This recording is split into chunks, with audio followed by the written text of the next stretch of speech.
Noan had no idea what Lilia was thinking. He grabbed a quick lunch, then took a taxi back to the Landlord Center at the academy. This time, he headed straight for the hero summoning area. It was his first time here, and the moment he stepped inside, the sheer atmosphere hit him. Every person in this place was a landlord, and beside each of them stood the hero they had brought into this world. Some were monster-type heroes that looked like beasts or strange birds. Some were plant-type, with walking vines and towering flower guardians. Others were spirit-type heroes, like floating stones, metal cubes, or glowing wraith-like figures. For someone who came from Earth, Noan felt a strange thrill. Back on Earth, most guys his age had grown up watching Pokemon. Now, even though these heroes weren't Pokemon, the scene made him feel like he'd stepped into that kind of world for real. He went to the front desk, checked in, and confirmed his identity. The summoning fee is 1 million credits, the receptionist said politely. Noan nodded, opened his phone, and pulled up his payment app. Just as he authorized the transaction, a red notification flashed across his screen. Sorry, the credit in your account is not sufficient to make the transaction. Not enough. Noan frowned. A bad feeling rose in his chest. He quickly opened his account details. All 150 million credit points he had received that morning were gone. Not a single credit left. My account got hacked, he muttered, face darkening. Excuse me, the receptionist said gently, though there was a hint of impatience. Please complete the payment. There are many people waiting. Noan gritted his teeth. He reached into his pocket, took out an E-rank energy stone, and placed it on the counter. I just got back from the field. I haven't had time to convert this into cash yet. Can I pay with an energy stone? The receptionist's eyes lit up when she saw the rank. Of course. Please wait a moment. I'll transfer the change to your account. No. Noan interrupted immediately. Transfer it to my landlord private account. In addition to a normal bank account, every landlord had a private account directly managed by the Empire. No bank, company, or private entity could touch those funds. Yes, understood. Please wait, the receptionist replied. While she handled the procedure and the hero summoning registration, Noan stepped aside and called his bank. After being tossed between departments and answering a pile of security questions, he finally understood what had happened. By the time the call ended, his hand was clenched so tightly around his phone that his knuckles turned white. His eyes were bloodshot, the veins like tangled roots. In a cramped apartment in an old, run-down building, 3 people sat around a round table, laughing and chatting happily. A middle-aged man, a middle-aged woman, and Noan, Noan's younger brother. They were Noan's family. The man had short hair, streaked with gray, scars across his face like knife marks, and a coarse, impatient air. Ha ha ha! Noan's father laughed loudly. I didn't think you still had it in you. Of course I do, Noan's mother replied with a proud smile. Her face was lined with wrinkles, buried under makeup so thick it looked like plaster. If someone saw her at night, they'd probably jump in fright. With just a few simple steps, I drained that idiot's bank account. But how did he make so much money in less than 3 days as a landlord? She said, still puzzled. Huh, Noan's father snorted. Who cares? All that matters is that the money is in our hands. Ha ha, over 150 million credit points, enough for us to live comfortably for 3 years. Mom, Noan said, eyes shining with excitement. How did you do it? How did you pull money from his account? Humph. His mother pouted, her expression twisting even more. It was easy. I went to the police and said he cheated us out of a lot of money, and asked them to freeze his account and return the money. Noan hesitated, a bit nervous. But that's basically framing him. Why would the police just hand us everything? Of course they can't just pull money from someone's account and give it to us, she said. That's why I told them he'd stolen from his own family. She laughed, shaking with satisfaction. Damn, the paperwork was annoying, but after all that, they finally transferred 150 million credits to us. Ha ha ha, totally worth spending the whole morning at the station. Mom, Noan leaned forward eagerly. But how did you even know he had that much money in there? She lifted her chin. He kept running around doing things on his own. So, I suspected he was hiding money. That's why I used parental authority to request a balance notification from the bank. She burst into laughter again. I didn't expect that useless brat to actually earn 150 million credits in one morning. That idiot finally did something useful. Mom, what if he comes here asking for it back? Huh, bam. Negan's father slammed his fist on the table. That bastard dares to come back here, he growled. If he shows his face, I'll break his legs. He's my son, and all I asked was that he help pay our debts. Instead, he ran away and rented some place to live alone. It's already merciful that I didn't chop off a limb. That's right. Negan's mother joined in angrily. When I told him to cover your debt, he actually looked unhappy. That ungrateful brat. Does he think he's above us now? Exactly, Negan shouted. He's my older brother. Paying my debt is his responsibility, isn't it? Of course, his father replied. Don't worry, son. If he dares ask for the money back, I'll smash his legs and make him earn more for us. Oomph. Negan snorted. Father, just wait. Next week is my talent test. If I become a landlord, Noan will be nothing but a dog. That's right, his mother said, patting Negan's head with pride. My son is the best. That idiot is just an F-rank landlord. How dare an act arrogant? Son, I'm sure you'll become a landlord. Your rank will be way higher than his. Of course, Negan grinned. When that happens, I'll take your place and break all 4 of his limbs. Ha ha. Ding dong. The doorbell suddenly rang, cutting their laughter short. Negan's father frowned, grabbed the metal baseball bat leaning in the corner, and stalked toward the door. Ding dong. Ah, he snorted, yanking the door open. Seeing the person standing outside, he sneered. What? You still remember how to come home? He lifted the bat and pointed it at the young man at the door. Noan frowned slightly. His face was expressionless, his eyes cold. I'm here to take back my money, he said. Your money? Negan's father jabbed the bat against Noan's chest and laughed. It's my money now. Understand? Ha ha. My dear big brother. Negan laughed from behind him. He called him Big Brother, but the mockery in his voice was clear.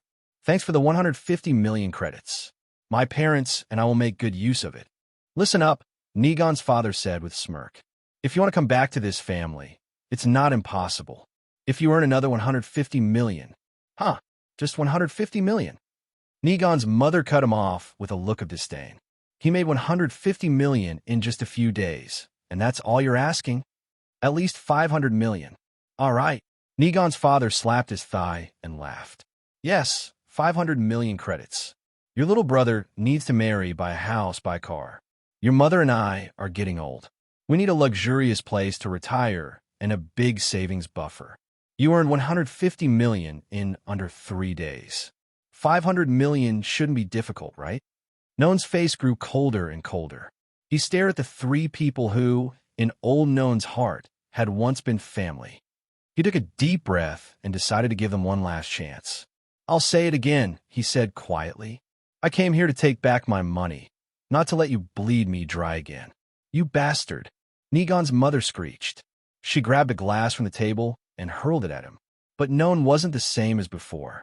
After awakening and strengthening his body as a landlord, his reflexes far surpassed those of ordinary people. He simply tilted his head. Crash! The glass shattered against the wall behind him, scattering shards across the floor. Negan's mother shot to her feet, her face flushed red with rage. You're my son, and you dare ask for money back? She screamed. Your money is my money. I'll use it however I want. Oomph. I've changed my mind.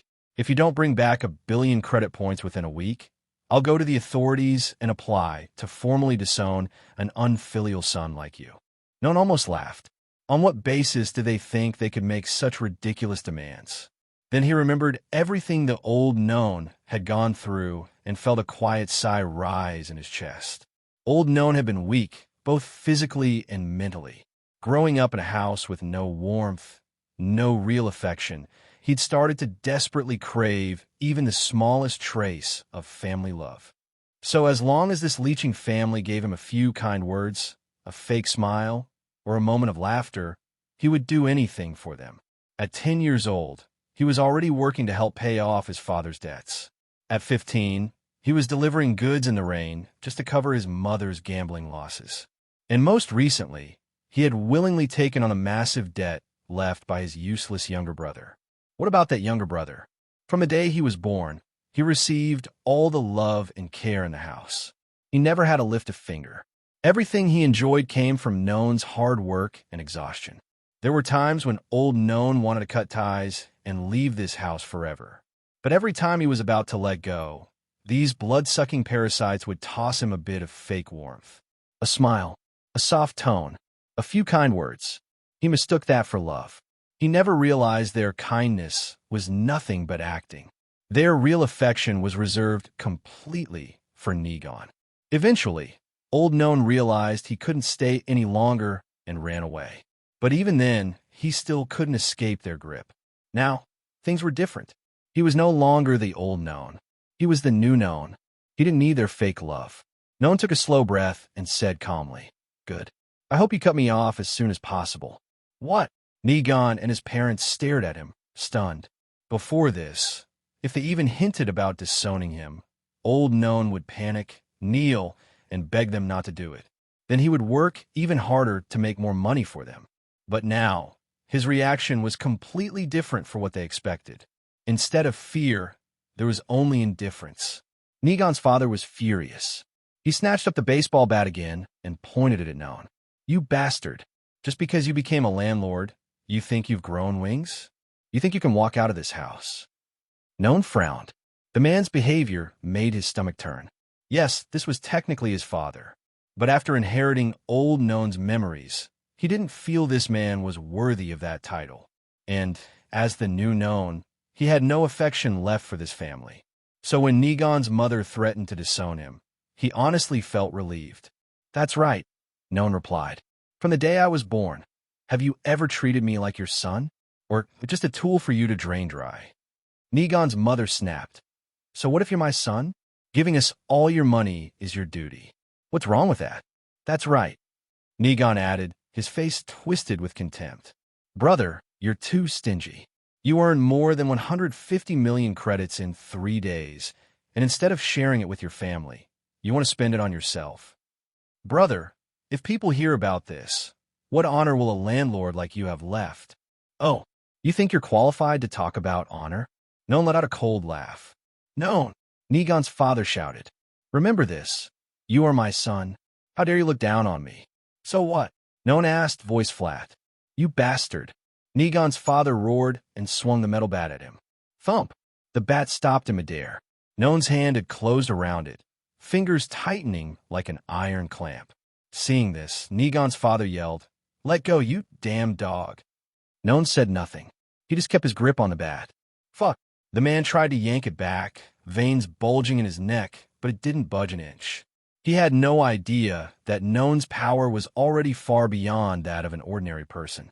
Even without troops or heroes, Noan's own strength had been boosted by the world's energy and his talent. Against a normal, middle-aged drunk like this, it wasn't even a contest. "You bastard, let go." Noan's father screamed. Noan finally released the bat. Caught off guard, the man staggered backward, lost his balance, and crashed to the floor. The bat slipped from his hand and dropped straight down. Clunk! It bounced off his own head. The impact wasn't even that strong, but he howled like he'd been mortally wounded. It hurts. Help. He's trying to kill me. Noan is trying to kill me." The moment he started screaming, Noan and his mother instantly followed his lead. "Help! Help! Noan is trying to kill his father. He wants to kill us. Help! Call the police." Noan's expression darkened. He hadn't expected them to sink this low so quickly. Before he could say anything, doors in the old apartment hallway began to open. Neighbors stepped out, peering toward the noise. "Tisk!" Noan clicked his tongue. He knew he couldn't stay here much longer. He turned to leave, but before he could take a step, a hand clamped tightly around his leg. "You bastard! You think you can run after hitting me?" Noan's father shouted. He sprawled on the floor, still clutching his head with one hand and gripping Noan's leg with the other, face contorted in fake pain and hate. "Everyone grab him!" Noan's mother cried. "He's trying to kill my husband and steal our money." The neighbors frowned. 3 tall men stepped forward, surrounding Noan. "Kid, you're really bold, huh? You even dare hit your own father. Save it. Trash like him doesn't deserve an explanation. Let's hold him here and hand him over to the police. That's right. Everyone, don't let him escape. Noan's brows knitted tightly. He scanned the area. Aside from these three men, everyone else was women, children, or elderly. If he wanted to force his way out, he could. None of them could stop him if he got serious. But he didn't want to cause a bigger scene. He'd forgotten that his father wasn't just a drunk. He was also a shameless scumbag who knew how to play the victim. Noan felt a wave of regret. He should never have come. He'd actually thought for a moment that they might feel guilty. But human nature doesn't change that easily. Kid, if you don't want a beating, stand still, one of the men warned. Noan noticed a few of the neighbors were already on the phone, clearly calling the police. The others glared at him and started hurling insults. He looks decent, but look at what he's doing. Don't say it too loud, but I bet he gambled everything away and came home to squeeze money out of his parents. What a bastard. If I had a son like that, I'd throw him out with the trash. Oof. You all better raise your kids properly, or they'll grow up like this, beating their own parents. Noan and his parents listened to the curses with barely hidden satisfaction. Noan even stepped forward with a sorrowful look on his face. Please don't hit my brother, he said in a trembling voice. He just owes too much money. That's why he came back asking us for help. But we really don't have any money left. So he hit my father. But I don't think he meant to. Everyone, please don't hurt him. His plea only poured fuel on the fire. See that? At least the family still has one good son. Damn, I really thought that kid looked respectable. Didn't expect him to be such trash. Trash. You really can't judge people by appearances. This kind of bastard belongs in prison. Just wait. When the police get here, we'll send him straight to jail. Yeah, lock him up for life. Better that than letting him hurt his family again. Noan's eyes grew colder. There was no point arguing. In a situation like this, his words meant nothing. He shifted his weight, ready to break free by force. But the three men closed in on him, and his so-called father clung to his leg like a parasite, one hand still holding his head and screaming on the floor. Noan sighed. He was about to unleash his strength and force his way out when a shout cut through the noise. Move aside. The police are here. Hey everyone, Firescale Audiobooks here. If there's a novel you'd love to hear more of, you can support us on Patreon or Ko-fi.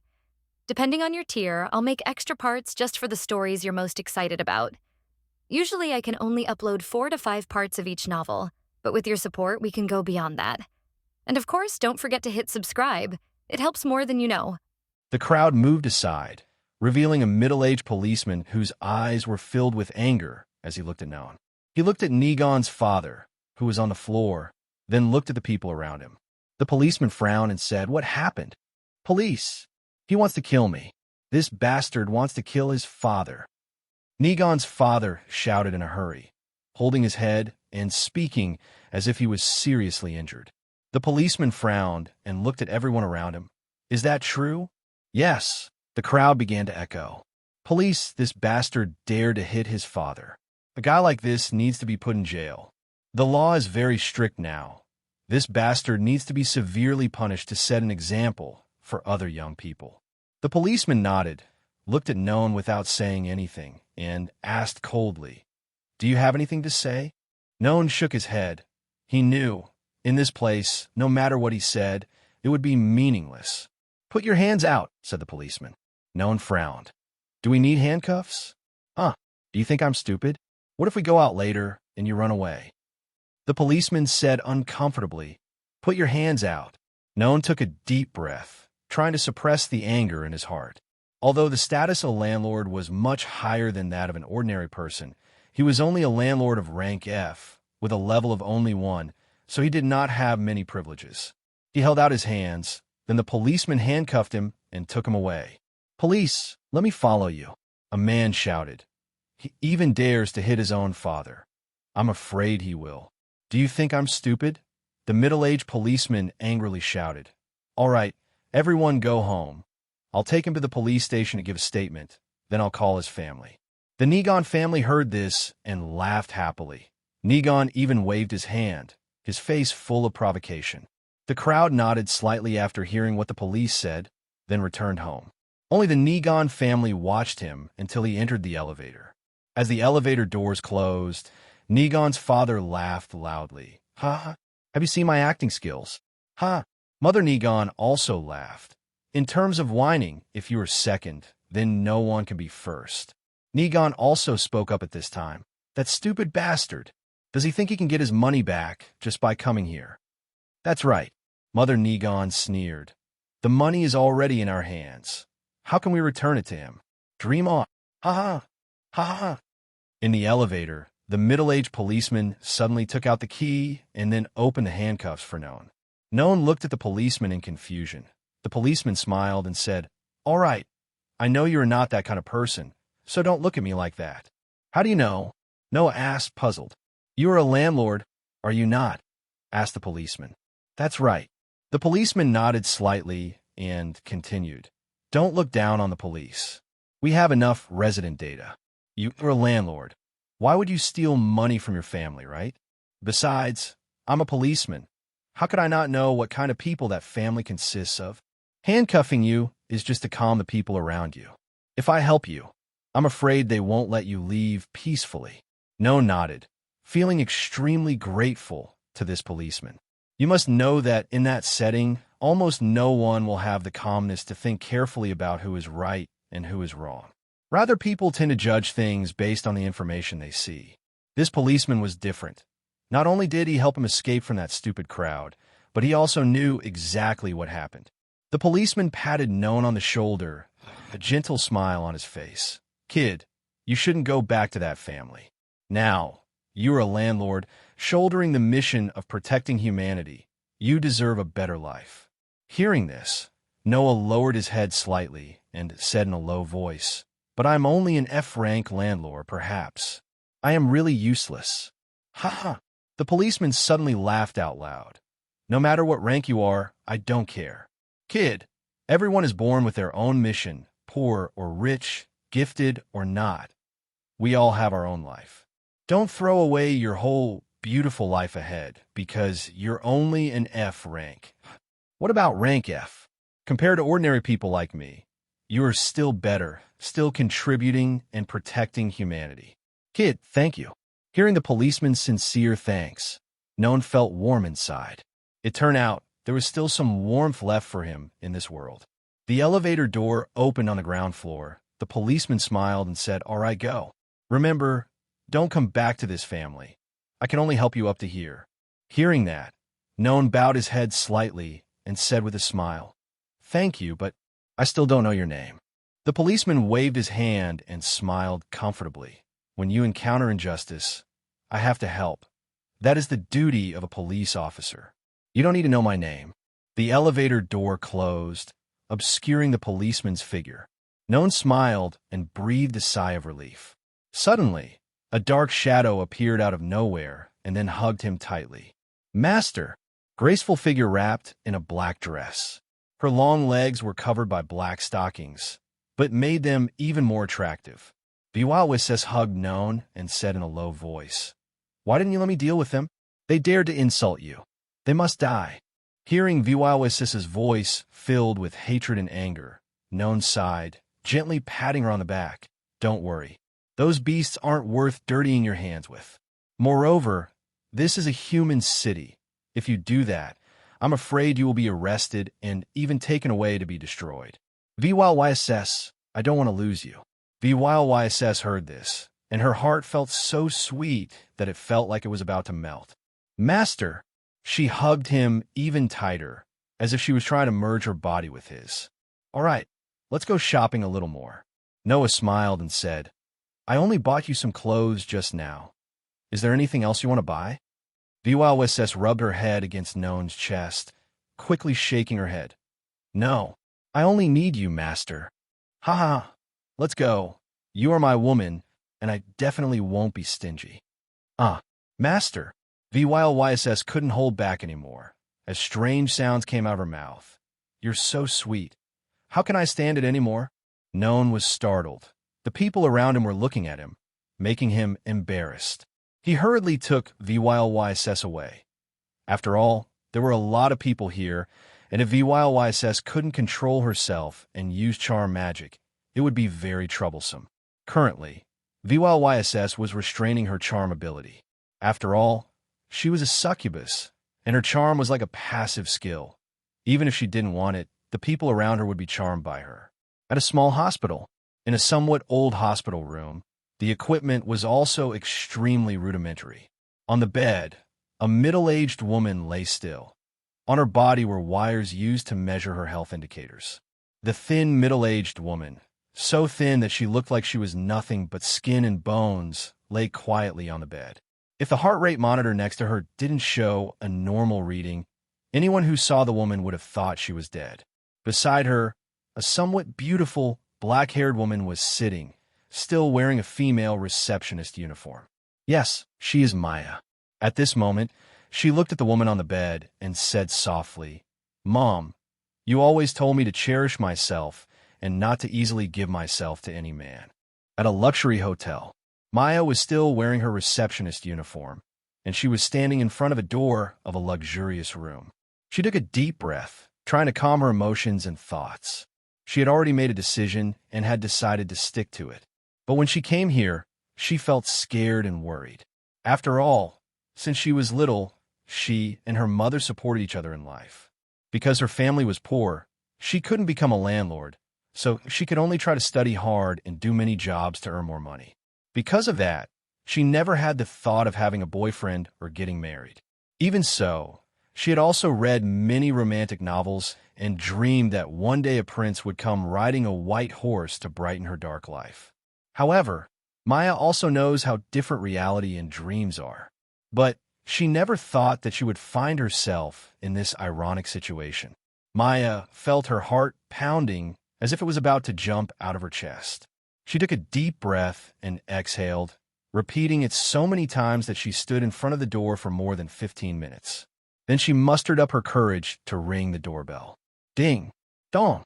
Even though she was the one who rang the bell, when it rang, she was startled and felt scared. Crack! The sound of the door latch being turned was heard, and then the door opened. Noan, now dressed in a clean white pajama, stood at the door, smiling and saying, "Have you decided?" Maya pursed her lips, then nodded slightly. Noan stood aside, signaling that she could come inside. Noan sat on the bed, waiting for Maya to take a shower. After a while, the sound of running water stopped, followed by the sound of a hairdryer. In less than 2 minutes, the sound of the hairdryer also disappeared. The bathroom door opened, and Maya stepped out with only a towel covering her body. She is beautiful in her own right, but she still cannot be compared with VYLYSS. Because she had to do many jobs since childhood, her skin is not too soft. Her hands also have many calluses. However, the nails are neatly trimmed and clean. There were some cracks around her heels, indicating that in the past, those feet had been soaked in water for a long time or had not been properly maintained. However, Maya is also very lovely, quite beautiful. It's just that there seems to be a veil of sadness covering that beauty. Even though she had dried her hair, there were still a few drops of water on Maya's body that had not dried yet, flowing from her neck to her large breasts, then rolling inside the towel that was covering her body. Maya suddenly became strangely calm. She walked up to Noan and asked softly, "If I do this, will you let me go?" Noan shrugged. "Yes. But what if I agree to be your woman?" Although Maya's face remained calm, her voice was trembling, filled with anxiety. "What do you mean?" Noan asked, frowning. "What I mean is," Maya said tremblingly, "if I agree to be your woman, your toy, can you give me more money?" Hearing this, Noan's eyebrows furrowed even more. But that was fine. He didn't need to have any burden in his heart. "Of course," Noan then replied comfortably. Maya heard that, and her heart was completely filled with despair. She let go, letting the towel fall to the ground. Her body, without any cloth covering it, appeared before Noan, accompanied by 2 streams of tears flowing from her eyes that had turned gloomy. Noan felt something was strange. She didn't seem like the greedy type of woman, but why would she make such a request? He grabbed her hand, pulling her into his embrace. Feeling her skin pressed against his, A fire instantly ignited in his heart. However, what he was more concerned about was her attitude and thoughts. Noan hugged her, letting their bodies press against each other. At this moment, he could clearly feel Maya's body trembling violently like a little rabbit being caught by a wolf. He suddenly laughed with interest. "Am I that scary?" Maya pursed her lips and shook her head. "No, it's just... this is my first time, so sorry." Hearing that, Noan gently patted her on the back. "What do you need money for?" Hearing Noan's question, Maya couldn't hold back anymore and cried loudly. She cried like rain. At this moment, she no longer cared about being embarrassed or not. She just hugged him tightly and cried. A moment later, when her tears had wet Noan's chest, she stopped. "Sorry, I couldn't control myself, so," Maya said. However, she didn't know why when she hugged this young man. She felt very secure, to the point where it could help her cry out all the negative emotions she had been holding back for so long. Noan shook his head. "It's okay. Whether you want to say it or not, that's your right." Maya glanced at Noan. Suddenly, she took the initiative to kiss him lightly on the lips. Noan was startled by her actions, but he was no vegetarian. He hugged her, then kissed her lips. He switched from passive to active. He used his tongue and started to pry open her teeth. Maya was a little startled, but she didn't resist. She was a little clumsy, but then she quickly got the hang of it, her tongue also gently wrapping around his tongue. Noan could no longer hold back, as she greedily tasted Maya's lips and tongue, then explored every corner of her mouth. In the past few days, he had encountered many dangers at the Singularity, so now he wanted to let himself be at ease. Coupled with VYLYSS's constant teasing, how could he possibly extinguish the fire of desire burning inside him? He can't touch VYLYSS right now, because his power isn't enough, but that doesn't mean he can't touch other girls. Noan and Maya kissed, so much that Maya was a little breathless. He knew that, so he separated, looking at Maya, who was panting. Her flushed face became even more adorable, her chest rising and falling with each breath she took. "Do you want to continue?" Noan caressed her face and asked softly. Maya pursed her lips, not answering, but she just nodded slightly, her eyes wet as if she was about to continue crying. He lowered his head and kissed her lips. This time, he was composed as he gently tasted the flavor of those soft lips. Maya also cooperated with him. She even proactively stuck her tongue inside his mouth.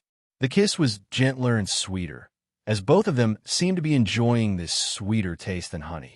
Maya suddenly bit his lip, startling him. Seeing his surprised expression, she felt amused and smiled happily.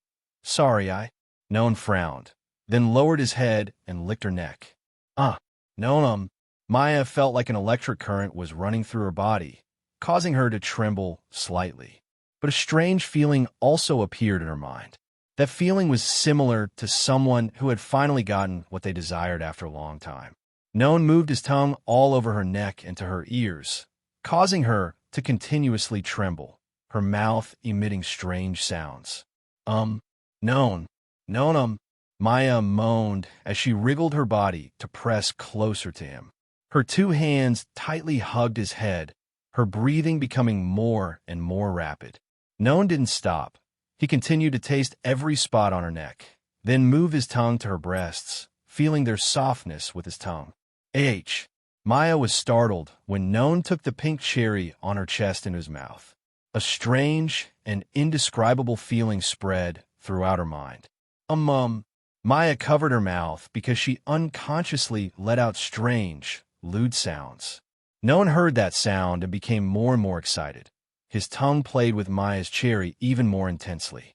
His hands were not idle either, continuously kneading Maya's other breast. Maya's body tensed as she could clearly feel Noan's tongue playing with her. After a while, Noan let her go because he had had enough. He looked at Maya and said with a smile, "The appetizer is done. Now it's time for the main course." Maya was panting. The intense emotion was still on her chest, and it became more intense after hearing Noan's words ring out. She looked at him, her wet eyes containing a hint of shyness with the dreaminess of a woman tasting the forbidden fruit for the first time. But she still did not resist, softly saying, Please be gentle. Noan smiled, and he started to put it inside her.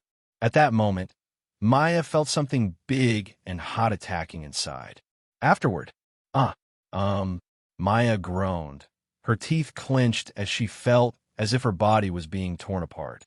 But that feeling didn't last long, as Maya felt that big and warm thing enter inside her. A strange, magical feeling immediately overpowered the pain.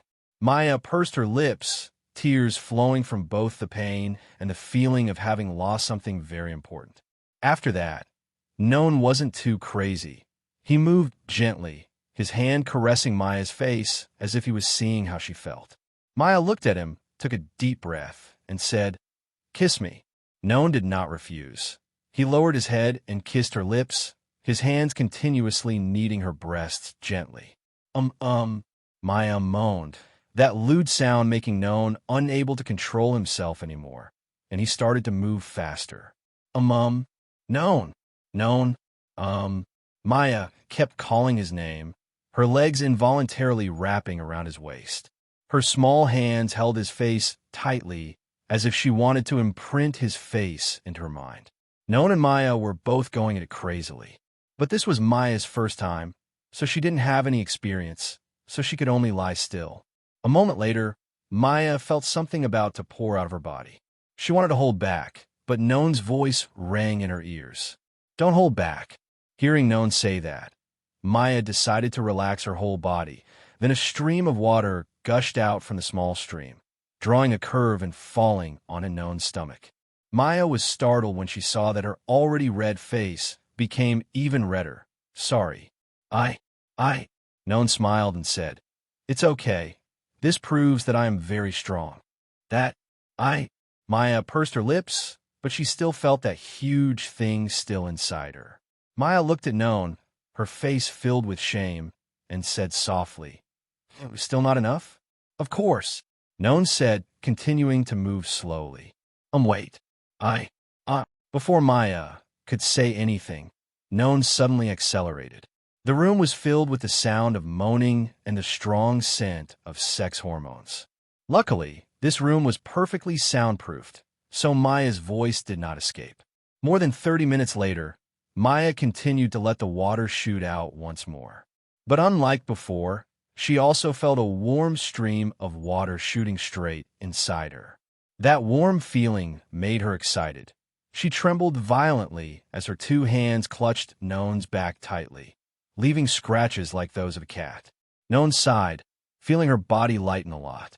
Although the air conditioner in the room was turned on at a fairly low temperature, both his and Maya's bodies were covered in sweat and the scent of sex hormones. He slowly pulled out, and a milky liquid flowed out from the small pink slit. Noan got down beside Maya, hugged her, and gently patted her back. Maya felt his gentle embrace and slowly fell asleep. Her mind had already endured a lot, and this much physical exertion had pushed her to her limit. Noan did not sleep, his eyes looking towards the dark corner of the room. There, VYLSS sat on the ground, one hand touching her chest, the other placed below. Even if she didn't explain, Noan knew what she was doing. VYLSS pursed her lips, her face filled with resentment. She stood up, staggered to the bed, and she saw Maya's face, which had satisfaction and tiredness all over it, and she sulked even more. VYLSS bowed her head and whispered into Noan's ear, "Master, when will it be my turn?" Noan forced a smile. He also didn't know when he could do that with VYLSS. One must know that a level 4 lord can't even endure having sex with a succubus once. So when would he be able to endure it? However, he still spoke softly, reassuring her, "Wait a while. I will definitely play with you even more fiercely than with her." VYLSS heard that and smiled with satisfaction, kissing him lightly on the cheek. "I'll wait for you, my master." With that, she retreated, her figure disappearing into the darkness. Noan lay on the bed, sighing. The past few days have felt like a dream. For coming to this world, then receiving an SSS rank talent. Next, he was sent to the singularity point instead of the beginner area. Next up is, Noan couldn't remember how much had happened, but he could be sure that his journey would not be peaceful. In a week, I'll have to face a B rank lord. Noan secretly thought about the bet between him and Yankos. However, he was not afraid at all. On the contrary, he considered this bet as one of the motivations for him to become stronger. While Maya was sleeping, he used his phone to search for more news about the contest on the internet. However, as soon as he opened his phone, a red title immediately appeared before him. F Rank Landlord wants to confront B Rank Landlord. Fool or genius? Noan frowned, immediately realizing what the title was about. He clicked on the post. Inside was a video of him betting with Yankos, and below were many comments talking about it. Noan was a little curious, deciding to see what those comments said about him. What the hell? Is the admin stupid? The title should be changed to stupid or on drugs. That's right. F rank against B rank? Fuck. I wouldn't even dream of this. Maybe this is a trick for the contest organizers to help people pay more attention to it. In competitions like this, they probably don't need to use tricks for people to pay attention to it. The user above is right.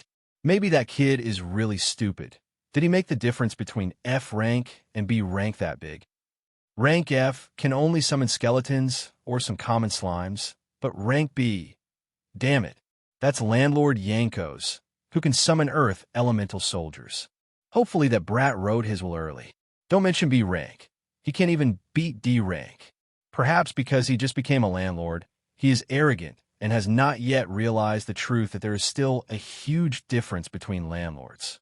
Have you guys seen the betting site? Fuck. The odds of that brat winning against Yankos are 0.0001%. That means you only need to bet 1 credit point on that brat.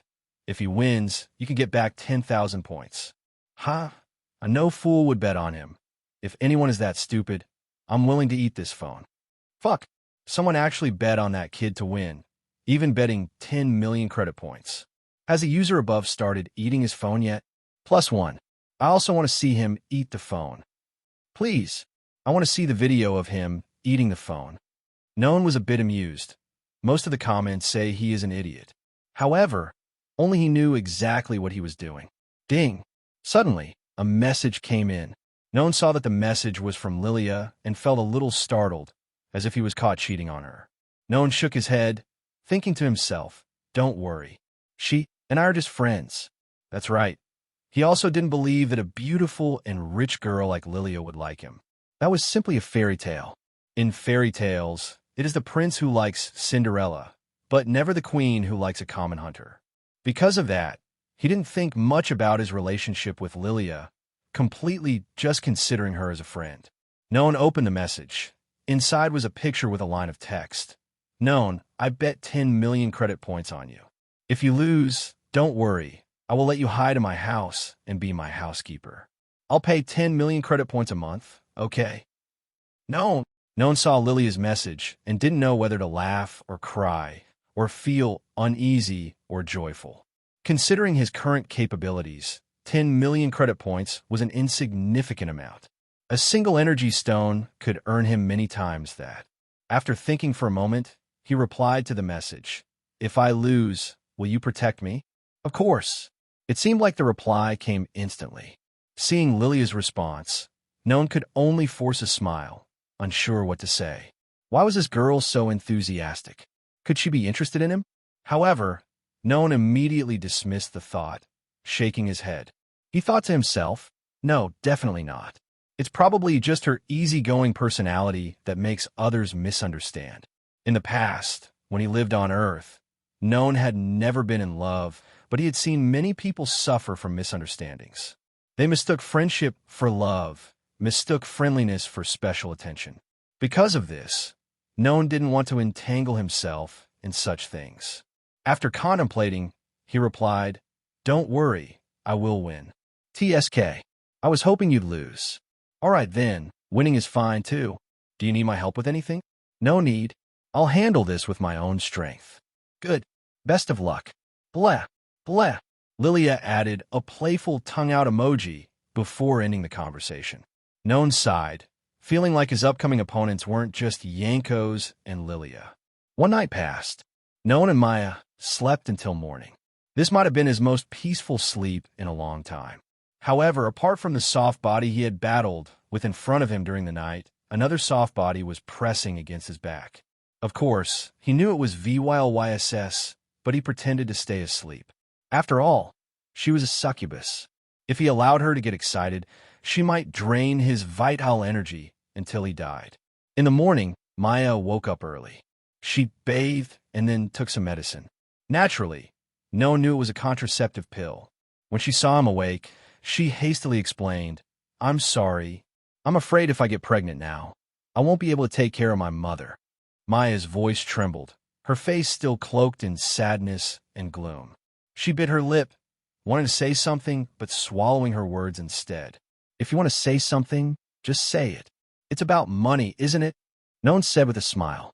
Maya bit her lip and nodded lightly. "Yes, I need money to pay my mother's hospital fees. Not too much, just 1 million credit points." As she said this, she glanced up to see Noan's reaction, her hands clenching nervously, her body trembling slightly. 1 million. Noan raised an eyebrow and looked at Maya, his voice slightly louder. Startled, Maya quickly said, "No, just 500,000 credit points is enough. I'm sorry, I didn't mean to ask for that much." Suddenly, Maya lost her balance and fell into Noan's arms. He held her close, gently stroking her face, feeling her poorly cared-for skin. He took out his phone and said, "Give me your phone." Maya bit her lip, her hands trembling as she reached for her phone on the bed and handed it to him. "Unlock it," Noan demanded. Startled, Maya quickly unlocked the screen and handed it back to him. A moment later, Noan returned the phone, but what surprised her was the bank notification she had received. "Bank, you have received 10 million credit points from Lord Noan." Maya's mouth hung open, her face filled with astonishment and confusion. She looked at Noan and asked, "Noan, this is too much. I only needed a little." Noan smiled and gently patted her head. "Don't worry, I earn a lot of money. 10 million is a lot to you, but very little to me. Take the money. Use it not just to care for your mother, but also to take better care of yourself. Remember, don't be frugal. Next time, I want to see a more beautiful and happier Maya, understand?" Maya bit her lip, her face turning red, her eyes brimming with tears streaming like 2 small rivers. For the first time, she felt warmth. Though she had only slept with this young man to avoid him suing her, he treated her so well, too well, in fact, that she was moved. From childhood to adulthood, Maya endured nothing but hardship and coldness. Yet, she clung to the belief that if she worked hard, happiness would come. But misfortune had struck her like a bucket of cold water, extinguishing the fire of her life. However, the one who rekindled that fire was a man she had only met twice. Maya had thought her life would forever sink into darkness, that she would become a sex slave or a doll for others to torment. But instead, she had received warmth from this young man. Maya smiled, hugged Noan tightly, and whispered, I'm sorry for bringing you to the singularity." Noan chuckled and gently patted her head. "Don't worry, I'll return." After comforting Maya, he let her go back to work. Though she had received a lot of money from Noan, she insisted on working, not wanting to rely on him too much. Of course, Noan respected her decision. After Maya left happily, Noan could sense that the shadow of despair clinging to her had lifted significantly. At that moment, VYLYSS emerged from the corner of the room, sitting on the bed with a pouty expression. "Master, what about me?" VYLYSS cooed, wrapping herself around him like a snake. "All right, get ready. We have work to do." "Work?" VYLYSS tilted her head, looking at Noan with confusion upon hearing his words. In a small basement beneath an inconspicuous bar, a room no larger than 10 square meters was filled with the thick, acrid smell of cigarette smoke. A man sat on a worn-out sofa, a half-smoked cigarette between his fingers, trails of smoke curling upward. His gaze was fixed on the slowly rotating ceiling fan above, lost in thoughts only he knew. Bam! A sudden loud crash broke the silence, making the man frown. He turned his head toward the door, his eyes narrowing with a hint of killing intent. Leaning forward, he reached under the table and retrieved a dagger. Instead of holding in his hand, he discreetly tucked it behind his back, out of sight. Crack! The door creaked open, revealing a familiar figure standing in the doorway. Behind him, bodies lay scattered on the ground, motionless as though unconscious. The man smirked, his voice calm and steady. "We meet again, Noan. It seems you've been taking good care of my men." Noan frowned, his voice low. "Kaido, I'm just returning the favor." "Ha." Kaido laughed loudly. "Since becoming a lord, your courage has grown significantly. Care to test it?" Noan replied coolly, his tone dripping with disdain. Indeed, the man was Kaido, Noan's creditor. Kaido's smirk twisted into a sneer as he grabbed the ashtray on the table, hurling it toward Noan. However, his hand froze mid-motion, unable to move. The same went for the hand clutching the dagger behind his back. It was as if his entire body had been bound by an invisible force, rendering him utterly immobile no matter how hard he tried. Noan stepped into the room and closed the door behind him. Kaido's eyes filled with fear, but also brimmed with hatred. "Kaido, do you remember what you used to beat me with?" Noan's voice was icy. "Ah, a metal baseball bat. I should be thanking you and your men. Because of you, I found the strength to rise and become who I am today. That's why I'm here, not just to settle old debts, but to repay you for everything." "You bastard." Kaido gritted his teeth, spitting curses. His inability to move only fueled his growing dread. If Noan killed him now, no one would ever know. "Don't worry," Noan said softly as if reading Kaido's thoughts. "I'm not going to kill you. I'm just going to return the kindness you once showed me." "You?" Bam! Kaido had not yet had time to speak when he was silenced by Noan's punch. Noan's punch was so strong that it made Kaido fall backwards and roll a few times on the ground before stopping. Kaido gritted his teeth, feeling both angry and scared. Only a few days had passed, not even 7 days, but why had Noan's power become so terrifying? He felt confused, but now was not the time for him to think about that. Noan walked up to him, his eyes filled with coldness, holding the phone up in front of him. "I have paid off all my debt to you. Before, you hit me with a metal baseball bat. Now my fist has also taken back that debt. Your subordinates beat me. I also beat them. There is no debt between you and me now. But if you want to continue playing, I will play with you." Kaido looked at Noan's phone screen. A notification appeared that the transfer was successful. In reality, Noan only owed 20 million credit points, but the amount he transferred to Kaido was 30 million points. Noan frowned and said, "The remaining 10 million is the hospital fees for you and your subordinates."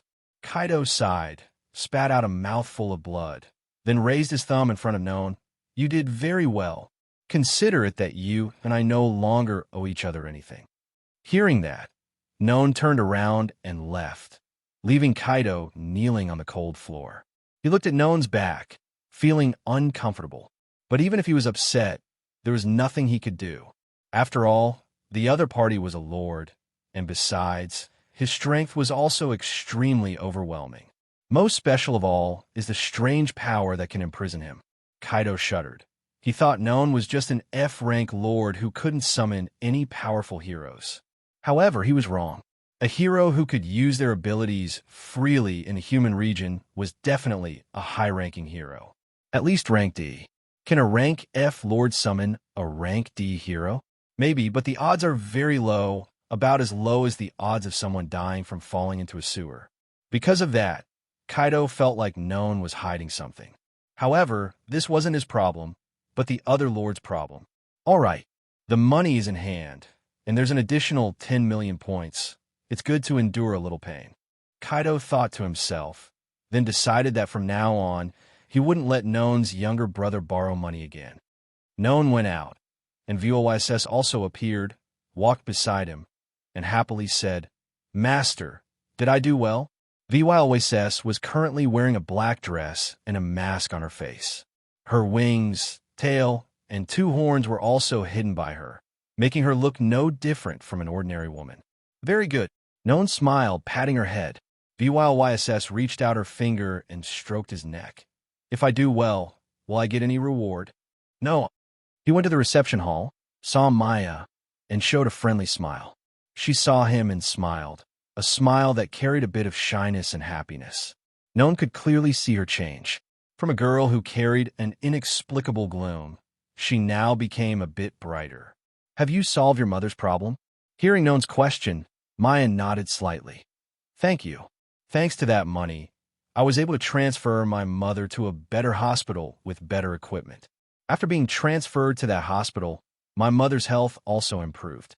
Hearing that, Noan nodded slightly and said with a smile, "Very good. Remember, don't mistreat yourself." Maya nodded. She smiled so much that her eyes closed into a crescent shape. This was a public place, so Noan couldn't make intimate gestures with Maya. Finally, he went to the teleportation gate, back to his territory. Maya helped him teleport, but after Noan's figure disappeared, she was startled and shouted, "Ah, I forgot that the Empire has not allowed the use of teleportation gates." Maya was really confused at this moment, because she was too immersed in the emotions of happiness and love. She forgot about that important thing. She looked towards the teleportation gate, feeling so worried that she wanted to cry. "Sorry, Noan. I caused you trouble again." VYLYSS is a hero, so she didn't need to follow Noan. As long as Noan teleports back to the territory, she will appear with him. Returning to the territory once again, Noan somehow felt safer and more familiar here than in the city. He shook his head, feeling that he was really stupid. This place is a singularity, after all. In terms of danger, this place is like hell, while the city is heaven. Luckily, Noan had chosen an area to build his territory far away from monsters and zombies. Otherwise, he would have been as nervous as a string. Noan went to the summoning lake and immediately summoned 10 skeletons. The previous group of skeletons was all dead. Now, he only had Erlgug, and VYLYSS left. After fusing, he immediately gained a bow-wielding skeleton, capable of attacking from a distance. The arrows it uses are made of bones. In fact, it uses its own bones to make arrows. Of course, it also has a feature that can regenerate bones if enough energy is replenished, and its rank is E. There was one remaining F-rank skeleton. He left that skeleton sitting in the corner of this floor. Its presence wouldn't help anyway, so it might be better to leave it there. If it didn't die, then after 2 more days, he would be able to fuse it with 2 other F-rank skeletons. Noan and VYLYSS took the elevator from the basement to the ground. Seeing Erlgug sitting on the ground with a tired expression while holding a magic staff, he frowned. "Erlgug." Hearing Noan's voice, Erlgug immediately startled, looking towards him. "Master!" Erlgug hurriedly stood up, but then fell back to the ground. Noan then realized that his knee was quite seriously injured. Even though the place was wrapped in a piece of cloth, it was still bleeding, soaking the cloth. Noah seemed to sense something was wrong, and immediately said, "Where is Erlgin? What happened?" Erlgug gritted his teeth. A hint of worry and fear appeared on his face, and then he lowered his head and said, "Master, Erlgin has been captured."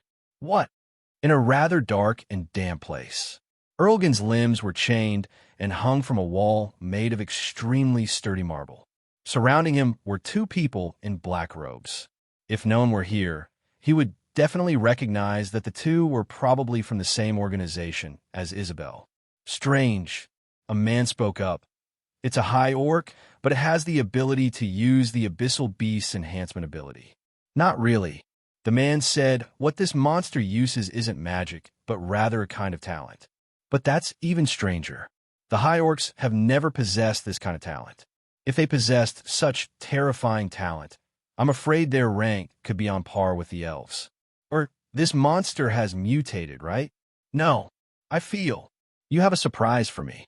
Suddenly, a woman's voice rang out. The 2 men immediately bowed their heads and shouted in unison, "Captain!" At this moment, a woman in a black robe entered inside. Although the robe had a hood covering the upper half of her face, just based on the lower half of her face, one could tell that this woman was extremely beautiful. However, her lips are painted purple, along with her snow-white skin, making her even more mysterious and extremely dangerous. Like a poisonous apple, anyone who sees it can only stay away. If Noah were here, he would definitely recognize this woman. Yes, she was the one who summoned the lickers to attack his territory, Isabel. She looked towards Erlgan, who was chained to the wall by strange black chains, his face and body covered in wounds, some of which were even bleeding. This is that brat's high orc. Isabel used her slender fingers, which were also painted an eerie purple, to gently stroke her alluring lips. Akai, Aki, have you guys gone to that brat's territory? Aki hurriedly said, That's right, Captain. I wanted to go check out what was special about that brat, but by the time Akai and I arrived, he had already returned to the city. However, there were 2 high orcs patrolling around his territory. Akai sighed at this moment. Captain, you don't know how hard Aki and I have worked. He and I only wanted to capture those 2 monsters for research, but we didn't expect them to be different from normal monsters. Isabel wore a smile full of interest and stood in front of Erlgan, who looked as if he was unconscious. Hi, Orc. Isn't that normal? That's right. Hearing Isabel, Aki hurriedly replied, Although they were only rank level 0 monsters, it took a lot of effort for Akai and me to capture one. The remaining high orc could use magic, so it luckily escaped. Isabel smiled, her fingernails lightly brushing against Erlgan's chest. Right now, from the position where her fingernails touched Erlgan's chest as the center, countless strange symbols spread throughout his body, emitting an eerie purple color. Erlgan suddenly opened his eyes wide. From within his eyes, a dazzling purple light emitted. Grrrr! Erlgan's roar was filled with pain and anger. Blood flowed from his ears, nose, and mouth. However, the magical symbols did not stop as they continued to cover his entire body. After a while, Isabel frowned and let go of her hand, her eyes filled with disbelief. This monster. Captain, is there a problem? Akai and Aki spoke up, looking towards Isabel. Isabel touched her purple lips with her finger, then showed a crazy smile. Interesting. This is the first time I've seen someone who can resist my enslavement magic. What? Akai was startled and hurriedly asked, Captain, are you joking? This is just a high orc. How could it possibly resist that kind of magic? Isabel did not reply, but instead smiled with joy and excitement. It seems that kid is truly a huge mystery. I really want to see what he can do. After Isabel finished speaking, she took out a small black scroll from her pocket and then placed it on Erlgan's chest. The scroll immediately turned into countless particles of light upon contact with Erlgan. Those particles of light did not disappear. On the contrary, they were like tiny snakes creeping into Erlgan's body. A moment later, all the light particles disappeared. Isabel smiled and said, Bring this monster back to that kid. Captain, why do we have to do that? Hearing Aki and Akai say that, Isabel tilted her head. The cold, killing intent radiating from it made them shiver. Although they didn't know what Isabel's purpose was, they didn't want to die either, so they hurriedly brought Erlgan back to the vicinity of Noan's territory. At this moment, after hearing Erlgug recount the story of Erlgan's capture, he felt a little confused. Master, BYLYSS said worriedly. I suspect that woman. Noan nodded slightly. I think so too. She is the only one who knows our position clearly and how unique Erlgan and Erlgug's power is. However, we are in the light. The enemy is in the dark. We cannot see the enemy, but they see us. I don't know what action to take, and our position is not too safe. Erlgug and VYLYSS fell silent upon hearing this. Noan sighed. Although he possessed SSS rank talent, the path he took was not smooth. If he could move to a safe area like the other lords, he would probably develop much faster. He also couldn't ask the Federation to move him to a safe area. It must be known that he has already completed the territory installation, and moving the territory from one area to another costs a lot of resources. In everyone's eyes, he was just an F-rank lord. Surely no one would want to spend a lot of resources to help him. Noan was also worried that if people found out that his talent was SSS rank, he would face fatal danger. You must know that in this world there are only 6 people who possess SS rank talent. In the documents, or even in people's minds, no one ever thought that there would be an SSS rank talent. This life is very cruel, You are a genius. But if you can't grow up, then you're just a stepping stone for others. At the very least, Noan wanted to wait until he was promoted to Lord level 7 or higher. Then he would have enough ability to defend himself. At that time, even if the federal government or the Empire discovered that his talent was SSS rank, he wouldn't worry. Master, Erlgug said worriedly. Sorry, Master, because I was too weak. Erlgan was captured.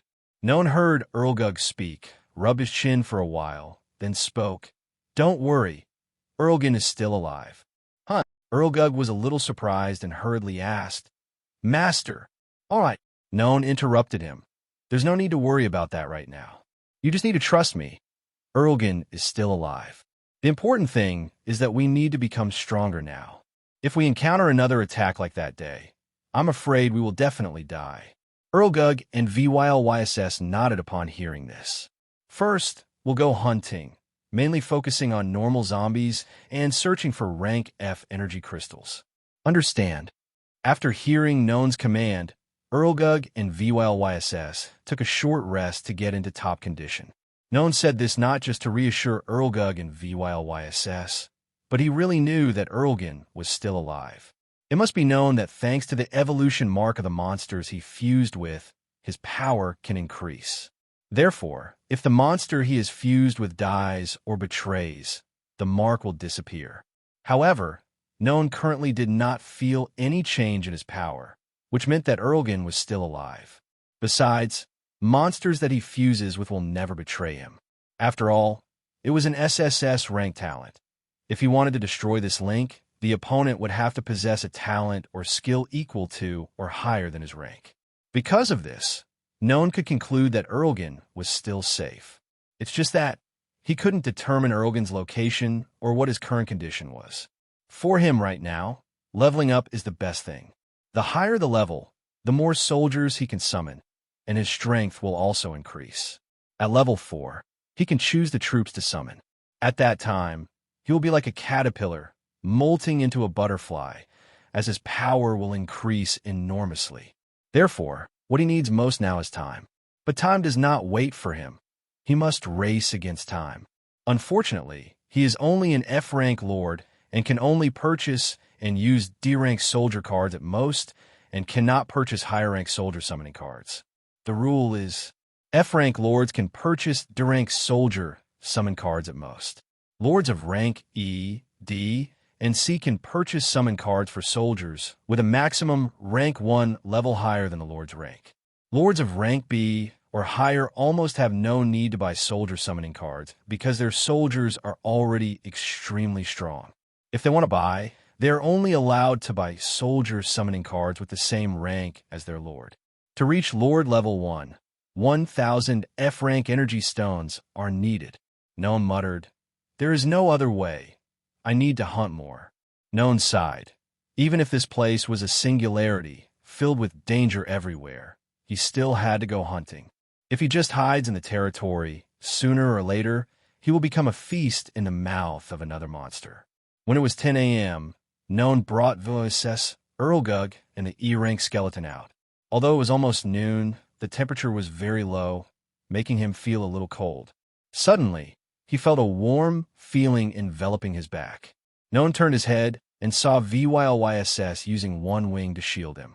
He glanced at her, smiled, and said, Thank you. VYLYSS was happy to hear that. Her face flushed. Master, you don't need to thank me. This is what I need to do. Suddenly, in this space filled with death, he and VYLYSS felt a strange warmth. Sorry for interrupting. Erlgug spoke up at this moment. Master, I don't want to spoil your mood, but I noticed a group of zombies up ahead. Hearing that, Noah frowned and asked, Quantity? About 500. However, Erlgug hesitated a bit before continuing. There's a rather special zombie with them. Its body is much taller than its peers. Noan didn't find it strange when he heard that. After all, with such a large group of zombies, there would definitely be an evolved zombie. Take me there. Let me see, Noah ordered. Erlgug nodded, then brought him and VYLYSS to a collapsed building.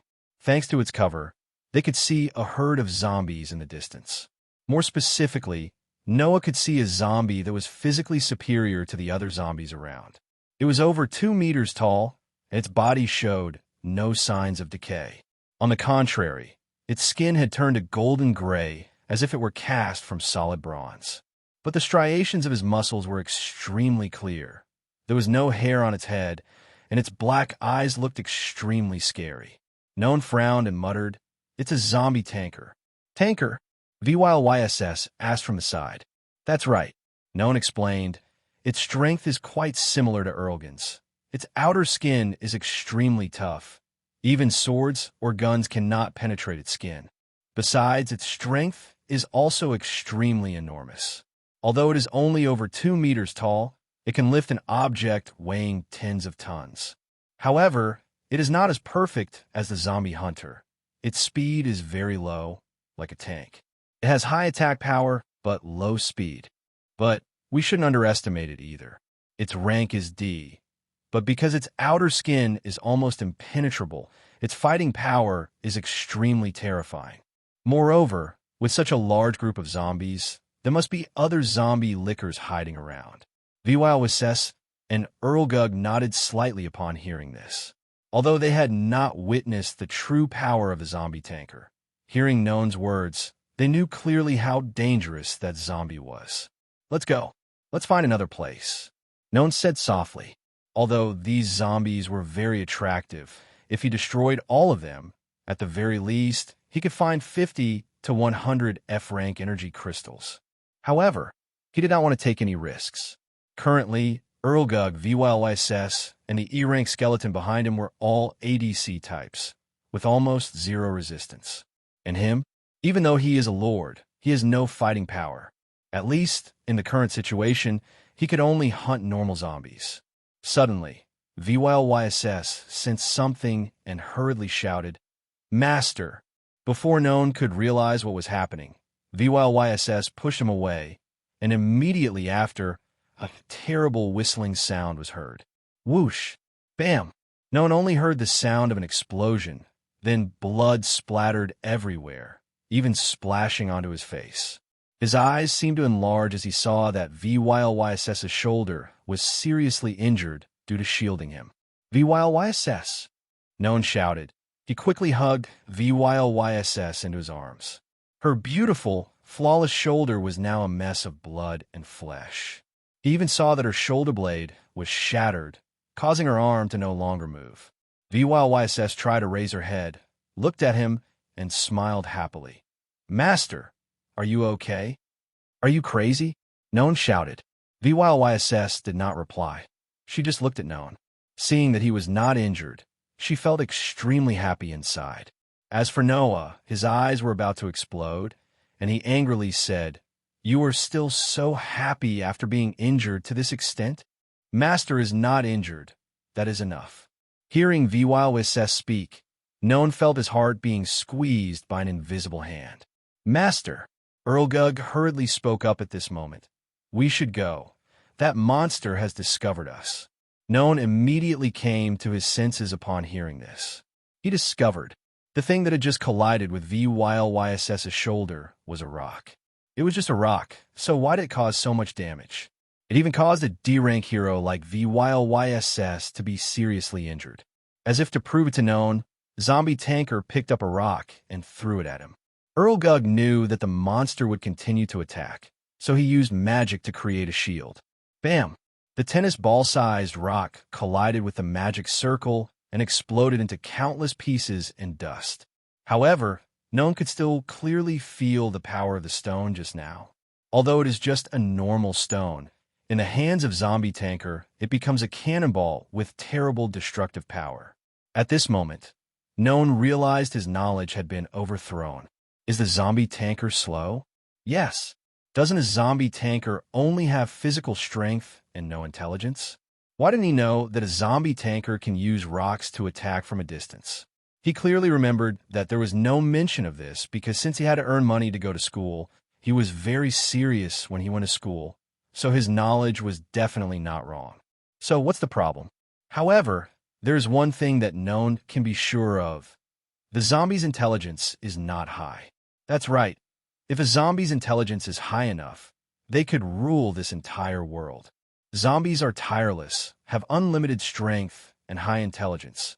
So how can other races be their opponents? But that zombie tanker just used a rock to attack from a distance. That's a display of intelligence. Using weapons to attack from a distance. Only creatures with developed intelligence can do that. Noah gritted his teeth, not wanting to think anymore, and hurriedly said, "Retreat." He carried VYLYSS on his back, then quickly ran away. Erlgug maintained his magical shield while retreating, using the collapsed buildings to escape. Suddenly, GRRRR! The zombie tanker roared. The sound was so loud that it echoed throughout a large area. Just now, the zombies were moving aimlessly, but upon hearing the tanker zombies roar, as if hearing an order, they immediately looked towards Noan's group. Erlgug knew that if he did nothing, even if he ran, he would not be able to escape, so he swung the stick in his hand. The skull of the antelope-like creature tied to the end of a stick emitted a faint glow, and a stream of smoke came billowing from the skull's eye sockets. In just a few seconds, a thick fog-like smoke covered a large area. "Master, follow me."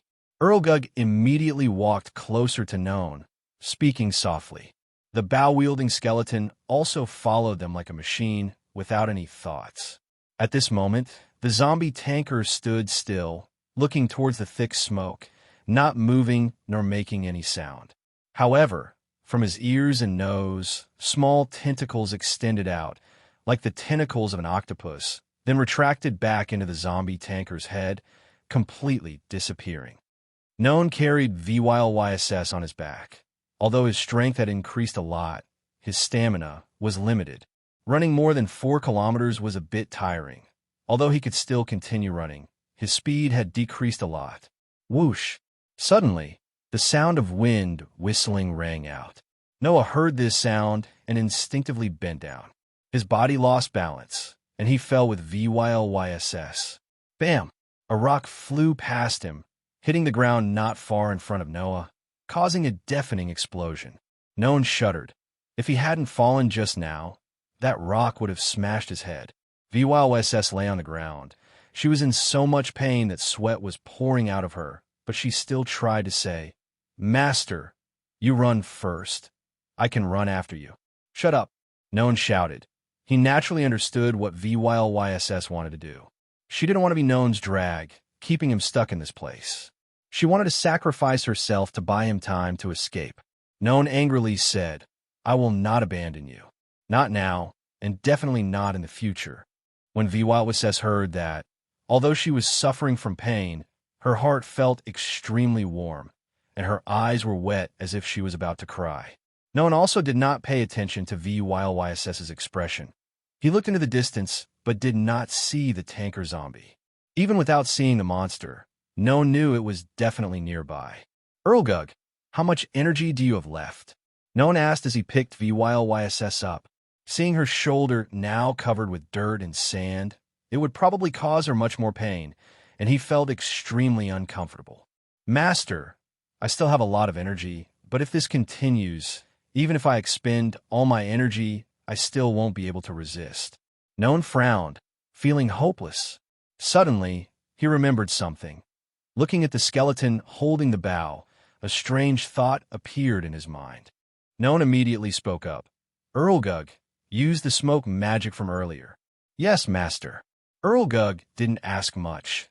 Immediately waving his magic staff, another stream of smoke appeared, covering a large area. In the distance, more than 100 meters away from Noan's position, behind a ruined building, the zombie tanker stood there looking towards the smoke. It bent down, picked up a rock, and threw it toward the smoke. Whoosh! The sound of the wind whistling rang out. The tennis ball-sized rock, after being thrown, flew at a terrifying speed, like a cannonball. Bam! The rock flew into the thick smoke, then exploded because it collided with something. However, the tanker zombie couldn't see what the rock had hit because there was too much smoke. He couldn't see anything. Whoosh!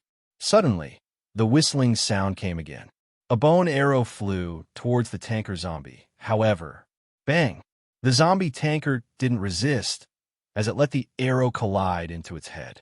It didn't penetrate the tanker zombie's head. On the contrary, when it collided with its head, the arrow immediately shattered into countless pieces of bone. The zombie tanker looked in the direction where the bone arrow was shot and saw a skeleton monster holding a bow. It pulled out a piece of bone from its body and inserted it into the bow it was holding. The zombie tanker then did not pay attention to it anymore. Whoosh! Another whistling sound was heard. Bang! The bone arrow colliding with the zombie tanker didn't even hurt it. It was like a mosquito trying to attack a block of metal. Bang! Bang! However, the skeleton continued to attack. The arrows were like soap bubbles as they shattered as soon as they touched the tanker zombie. Whoosh! Another arrow was fired. The tanker zombie still didn't notice it. However, when the arrow touched the tanker zombie's body, it immediately emitted a strange light. Gug! Noan's voice rang out. If you look closely, the tip of the arrow has 3 Rank E energy stones attached to it. The 3 stones collided with the zombie tanker's body and immediately emitted a dazzling light. Countless magical characters rushed out from within the stones, covering its entire body in the blink of an eye. Immediately after that, boom! A huge explosion rang out. A shockwave shot out all around like a hurricane, blowing away rocks within a 200-meter radius. The explosion was so terrible that it even affected Noan, who was holding VYLYSS and hiding behind a wall as he flew backwards. Luckily, there was another wall behind them, so they weren't blown too far. The skeleton holding the bow had it the worst because it was standing close to the explosion. Its body instantly shattered into countless small pieces. Gug was fortunately not in any danger, as he was hiding underneath a small cave formed by the ruins of a large building. The ground shook for a few seconds, then became quiet again. Dust and smoke covered the entire space. However, even though the explosion just now was extremely terrifying, it only caused a slight injury to the zombie tanker's outer skin. This showed how strong the tanker zombie is and how tough its skin is. However, the zombie tanker suddenly fell to its knees heavily. Then, it fell on the ground, no longer moving. Right now, from the mouth of the tanker zombie, a small monster crawled out, resembling an octopus with a large eye in the middle of its body and purple tentacles that helped it move. Jingle! Jingle! Jingle! Suddenly, at this moment, countless chains appeared, tightly wrapping around its body. However, the body of the octopus monster was extremely slippery, as if there was a layer of oil covering its body. It easily squeezed through the gaps between the chains, fell to the ground with a thud, then quickly crawled away. Detention! At this moment, Gug's voice rang out. A crystal ball suddenly appeared, imprisoning the octopus-like monster inside. Its single eye, the size of a tennis ball, showed anxiety and fear. It began to look for a way to escape from this glass sphere. The monster used all its tentacles like springs, shooting its body forward. Bam! However, its body hit the transparent glass wall and turned into a pile of mud. A moment later, its body recovered, but it seemed to have accepted its fate, no longer trying to escape. Noan, VYLYSS, and Gug had also arrived around the crystal ball by now. Of course, Noan was still carrying VYLYSS on his back. VYLYSS, who was being carried by Noan, felt extremely happy. She secretly thought that this time her injury was well-deserved because she was being carried by Noan on her back. Although the wound on her shoulder still caused her pain, she no longer cared about it. VYLYSS arched her chest, trying to press her large, soft breasts against Noan's back. However, Noan seemed to not notice that. His eyes were fixed on the monster in front of him, his gaze carrying a hint of confusion. This monster is... Noan frowned and muttered, "Master, it seems to be the demon I..." At this moment, Gug suddenly spoke up. You know this monster?" Gug nodded. "That's right. In the world I live in, this kind of creature is very rare. They only live in areas filled with dark energy. They have the ability to infiltrate the victim's body and then control the victim with ease. The Demon King's army often uses this method to control the kings of the kingdoms they want to attack." Noan nodded slightly after hearing that. However, What Noan found hard to believe was, why did a monster from the fantasy world appear in the apocalypse world? It must be known that even in singularities, the worlds are completely isolated, without any interference with any other worlds other than the appearance of the Lord. So, why did a monster from the fantasy world appear in the apocalypse world? Noan was certain that he had never learned any knowledge about this type of monster. Besides, its appearance doesn't have anything to do with zombies. What is its rank? Noan asked, frowning. Rank D+. Hearing Erlgug's reply, Noan took a deep breath and asked softly, "It's so weak. Why is it rank D+?" Master, you don't seem to know much about this type of monster. Erlgug explained, as I said earlier, it is an extremely terrifying weapon that the Demon King uses to control the kings of the kingdoms that the Demon King's army wants to attack. Master, don't look down on it just because it looks weak. If it can get inside your body, it can take all of your memories and information. It can even control you, as if you were still alive, without anyone being able to detect anything unusual, including parents or those close to the control person. Hearing this, Noan's face showed even more worry and fear. It seemed, with that strange power, it was understandable that this monster had a rank of D+. He glanced at the zombie tanker lying on the ground, then looked back at the evil eye monster. The demon eye also looked at him. In its single eye appeared fear and worry, as if begging him to forgive it. Master, be careful. Erlgug suddenly spoke up. This monster is very cunning. It can take advantage of our pity to trick us. Noan nodded. Don't worry, I definitely won't be fooled by it. That's right, this monster had forced him and everyone into a path of death anyway. If he hadn't discovered something strange and had the ability to fight back, he and everyone would have died. Noan frowned and asked, is there any way we can control or tame this monster? Erlgug listened and rubbed his chin, thought for a while, then shook his head.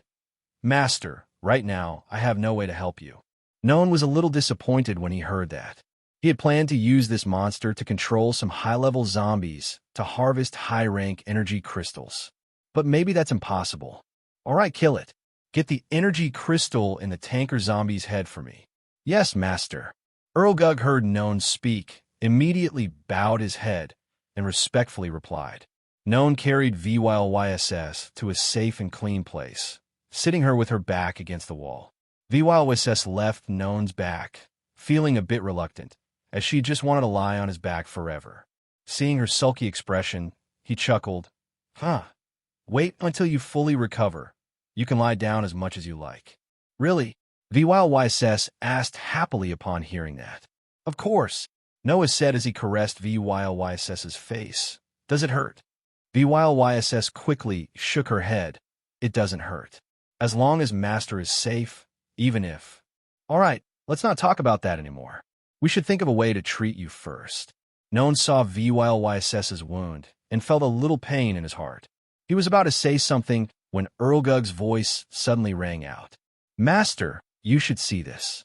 Noan heard Erlgug's voice ringing out and softly said to VYLYSS, you sit here quietly, understand? VYLYSS nodded slightly, feeling extremely warm inside. Seeing VYLYSS so obedient, Noan breathed a sigh of relief, then hurriedly walked towards Erlgug. Erlgug had now cut the evil eye into many pieces. The parts that Erlgug had cut were neatly placed on the ground, with a clean cloth underneath. Master, Erlgug said as he held out his hand for Noan to see. In Erlgug's hand were 2 stones of the same color.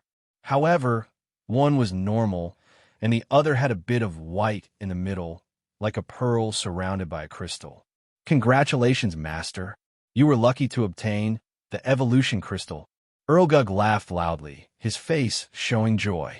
Noan felt confused and frowned, asking, Erlgug, what is an evolution crystal?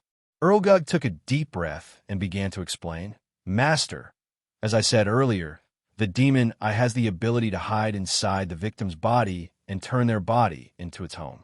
In addition, it can absorb energy, power, and even energy crystals inside the victim's body. One of its most special features is that if it absorbs enough energy, it can create an evolution crystal. This stone is the evolution crystal. If it's used by any monster with a rank lower than C rank, they can evolve a small level. Noan held the stone with the white spot in the middle in his hand, as he felt that this was too strange. He had never learnt or read any information about a stone with such terrible uses. It should be noted that the rank of a lord's soldiers or heroes is fixed and cannot be increased. Of course, except for Noan's SSS rank talent, which has surpassed the limits of human understanding, it is possible to easily increase the rank of heroes and soldiers. Perhaps this thing only exists in the fantasy world. Noan held the stone in his hand, thinking to himself. Suddenly, he remembered that VYLYSS was still seriously injured. He looked at Erlgug and said softly, "Erlgug, thank you. But this time VYLYSS is seriously injured. I have to save her first." Erlgug hurriedly knelt on one knee on the ground, bowed his head, and respectfully said, "Master, you have given me this life. You allowing me to exist is already a blessing to me. I have nothing more to ask for." No one heard that and nodded slightly. Master, I have something I want to try. I hope Master can allow it." Hearing Erlgug speak, Noan asked in confusion, "What do you want to try?" "Master, shamans like me have a somewhat evil magic that can turn the dead into tireless fighting machines." Erlgug explained, "I feel like this monster is a suitable material to use that kind of magic." "Good. You can try," Noah said and turned to leave. Erlgug bowed his head respectfully. Then he walked to the side of the tanker zombie's corpse, his eyes turning extremely cold. It was completely different from when he was facing Noan. Noan, of course, didn't know what Erlgug would do at this moment. He just wanted to quickly save VYLYSS. He walked to her side, handed the evolution crystal to VYLYSS, and said softly, "VYLYSS, you should swallow this stone first. It can help you evolve." VYLYSS looked at the stone in Noan's hand and immediately recognized what it was. After all, she came from Fantasy World, so of course she had read about or seen this stone before. "Master!" VYLYSS's face was pale. Her lips were ashen like an anemic patient. She slowly reached out her hand towards the stone in Noan's hand without any refusal. VYLYSS held the stone in her hand. Her eyes were not looking at the stone but staring at Noan, the corners of her mouth slightly raised, revealing a charming smile. "Master, what do you mean by giving me this stone?" Hearing this, Noah frowned and asked in confusion, "Of course it is to help you evolve. After evolving, your wounds will definitely heal." VYLYSS asked again, "Master, do you know how precious this stone is?" "Of course. That's why I'm giving it to you." VYLYSS just stared at Noan after hearing that. She then smiled and said, "Master, even if I weren't a summoned hero, after hearing what you said and seeing what you did, I would definitely still fall in love with you." Noan was about to say something more when VYLYSS immediately sealed his mouth with her soft and sweet lips. Her wet tongue tried to pry open his jaw, then crept inside his mouth. Noan did not refuse, immediately responding passionately to VYLYSS's kiss. The two kissed until they forgot where they were, their minds absorbed in the sweetness of this kiss. A moment later, the two of them separated. VYLYSS's face was flushed with embarrassment and excitement. She wanted more, but she knew now was not the time for that. VYLYSS smiled, softly saying, "I swear on my faith, my heart, and my soul. Master, I love you, and I will never betray you." Noan chuckled. Even if she didn't swear, with the rules of summoning heroes, the chance of VYLYSS betraying was very low. Moreover, later on, if he used the fusion talent on VYLYSS, she definitely wouldn't betray him. Because of that, he didn't care too much about her swearing allegiance to him. VYLYSS saw that Noan didn't seem to care and pouted, but she didn't explain much. Sometimes, no amount of talking is as good as taking action. VYLYSS held the stone in her hand, then clenched it, a stream of light radiating from her hand. It slowly spread out around, covering her entire body, and then stopped. At that moment, darkness became like a cloth, covering her inside. Noan saw this scene and was a bit worried because he couldn't see inside, so he didn't know what VYLYSS's situation was.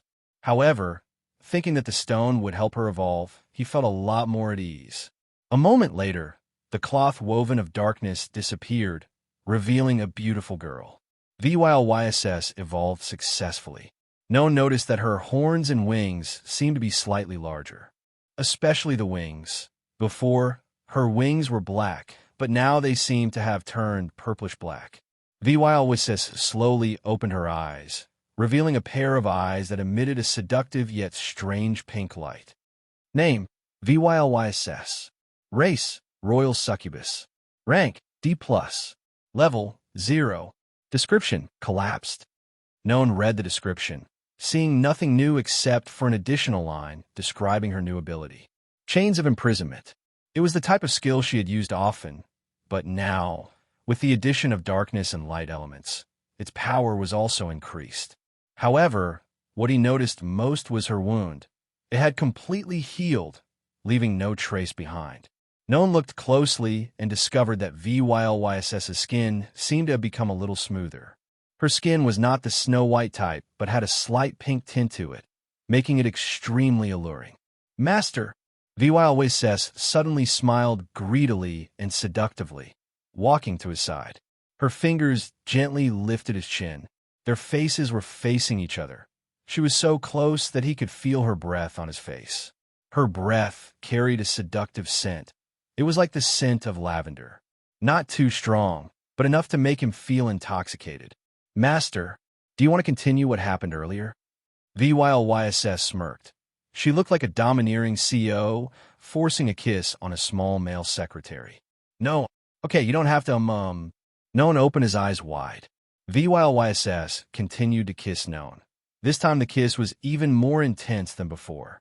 She licked his lips, bit them lightly, then used her long tongue to wrap tightly around his. Master! Erlgug was about to say something as he walked towards Noan when he saw this scene. VYLYSS glanced at Erlgug, her eyes showing a hint of annoyance. She waved her hand, and a black curtain appeared, enveloping them inside. When Erlgug saw this scene, he did not know whether to leave or stay. In the end, he could only sigh, go to a place not far away, and sit and watch over them. Youth is indeed very good. Noan saw darkness envelop the entire space around him, transforming the place into a blackened room. VYLYSS pinned Noan to the ground, but strangely, the surface beneath him wasn't as hard as he had expected. Instead, it was soft and yielding. Don't worry, Master.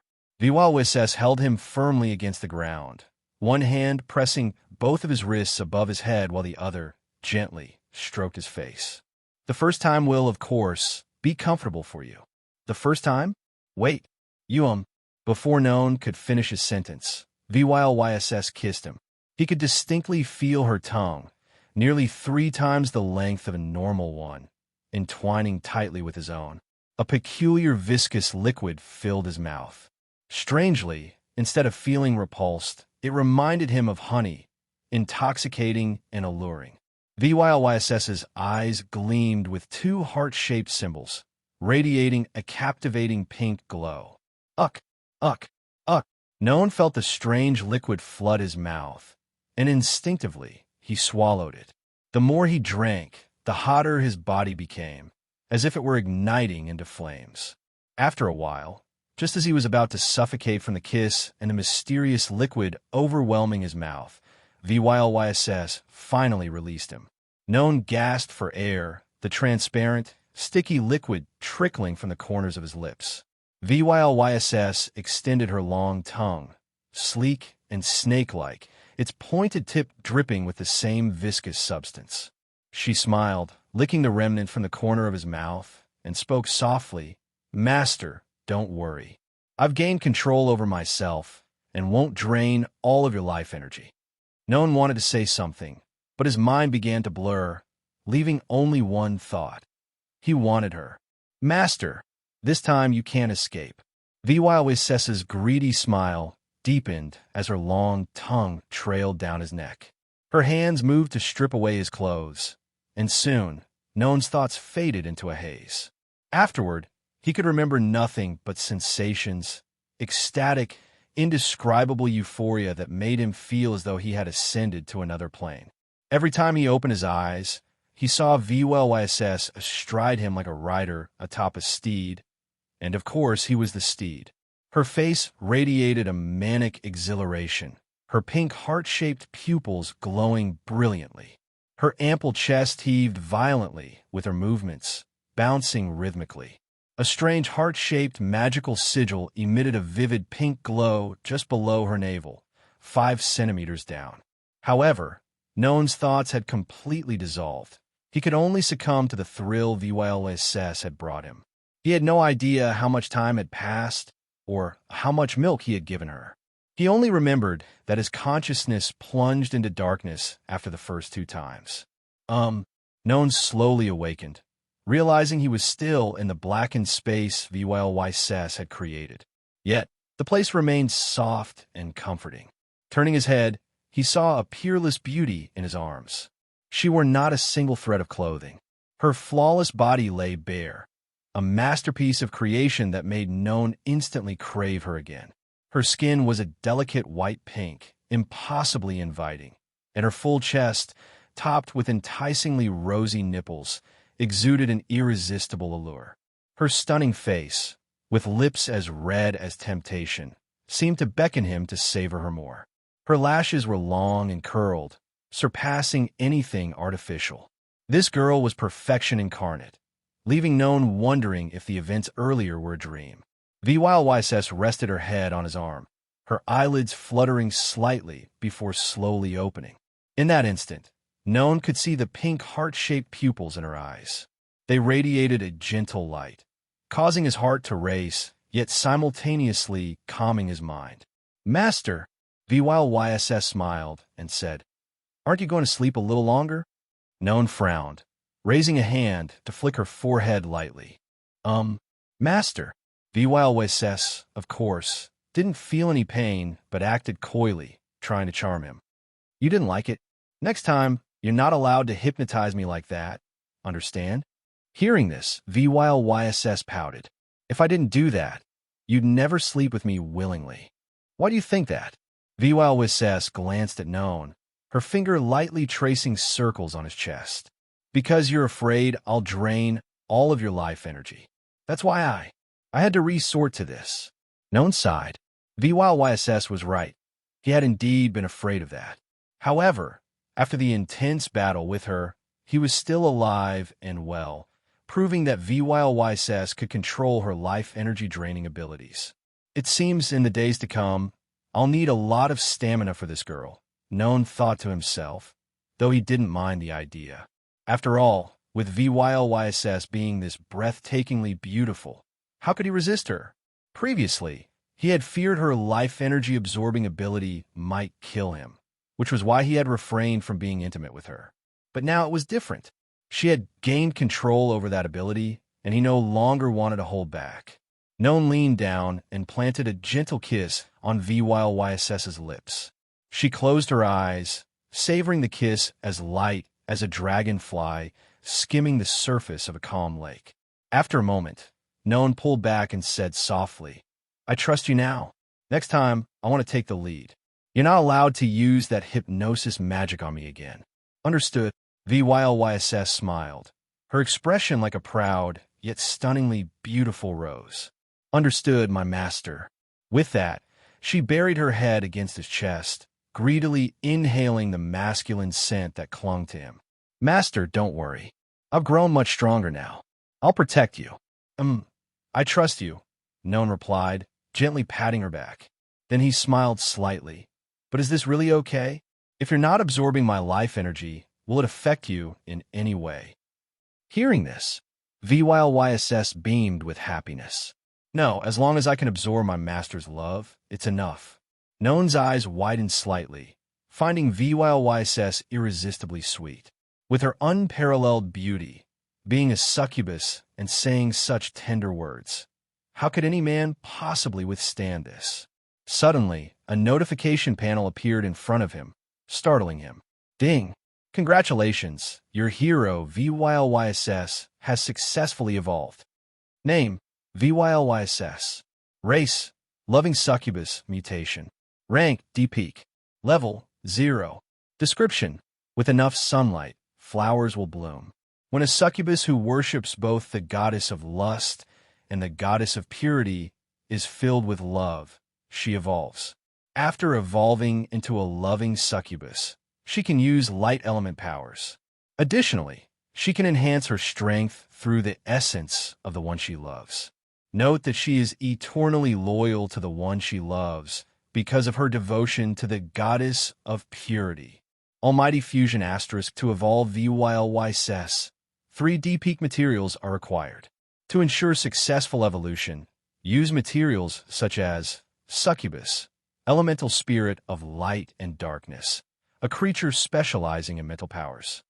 Looking at VYLYSS's updated information, Noan was taken aback. She had evolved a second time without relying on his inherent ability, Almighty Fusion. In ranks F and E, there were sublevels of F, F+, and E, E+. However, an additional tier called Peak existed for ranks D and C. Erlgug and Erlgan, both rank D+, had appeared weak and insignificant when facing the zombie hunter at rank D peak. This illustrated the immense power of the peak rank. After their intimacy, VYLSS had evolved again, reaching the rank of D peak, meaning her power had ascended to a terrifying level. Moreover, she was a mutation succubus, which meant she was stronger than other creatures of the same rank. Just how powerful she had become would need to be tested to confirm. VYLSS smiled at him and asked softly, "Master, do you want to go again? This time, you'll be fully conscious." Noan glanced down at her large, pale chest, swallowing hard. In the end, he managed to suppress his desire. "All right, let's wait until we return to the territory. Then we'll have more privacy," Noan said with a shake. After all, this place was still a singularity. Staying here any longer wouldn't be a good idea. The curtain of darkness was lifted, and VYLSS, her face brimming with happiness, clung tightly to Noan's arm. Erlgug, seeing the darkness dissipate, quickly approached Noan, kneeling on one knee with reverence. "Master!" Noan cleared his throat awkwardly to compose himself and said softly, "Sorry, Erlgug. How long have I kept you waiting?" Hearing his master apologize, Erlgug was deeply shocked. He hadn't expected a lord to apologize to him. He hurriedly replied, "Master, please don't say that. Serving you is my honor. Master, you and Lady VYLSS have been asleep for over a day." "No, one day." Noan was startled and turned to look at VYLSS. VYLSS didn't feel embarrassed. On the contrary, she sighed, tilted her head, rested her hand on her face, and muttered, "Ah, only one day. I should have extended it to 2 or 3 days instead." Although she was muttering, her voice wasn't low, just enough for him to hear every word she said. Noan didn't know what to say, only feeling fortunate he had woken up early. If not, he didn't know how long VYLSS would have kept him locked in that dark room. Taking a deep breath, Noan looked at the sun gradually setting in the distance. If Erlgug hadn't told him how much time had passed, he would have thought he had only been in that dark room for a few hours. "All right, let's head back now," Noan sighed. "Master!" Erlgug suddenly spoke up. "You need to see this." Seeing the cheerful expression on Erlgug's face, Noan felt strange. However, he didn't rush and waited for Erlgug to reveal the next surprise. At that moment, a creature resembling a human walked toward them. It was the zombie tanker they had fought earlier. Although its body bore numerous injuries, overall, it was still intact. Recalling that moment, Noan felt relieved he had noticed something strange about the zombie tanker. Otherwise, he and the others would likely have been killed. Noan understood clearly, no matter how strong zombies became, their intelligence remained limited. Otherwise, zombies would have long since dominated the entire world. Despite being ranked D, the zombie tanker displayed intelligence that exceeded Noan's understanding. Is a zombie capable of using its strength to conceal its weaknesses? Was there such a zombie in this world? Definitely not. So what had happened to that zombie? There was only one possible answer. It was being controlled by an existence far stronger, or far more intelligent than itself. Because of this, Noan decided against attacking directly and instead used energy crystals as a makeshift bomb. Energy crystals contained an immense amount of power. When detonated, their destructive force far surpassed that of ordinary explosives. Unusually, the energy would transform into a shockwave, penetrating even the thick skin of the zombie tanker and targeting its internal organs. Noan wasn't sure if this method would work. After all, the opponent was a zombie. Even if its internal organs were destroyed, it wouldn't necessarily be affected. Still, Noan wanted to try because he was aiming for the zombie tanker's brain. Exactly.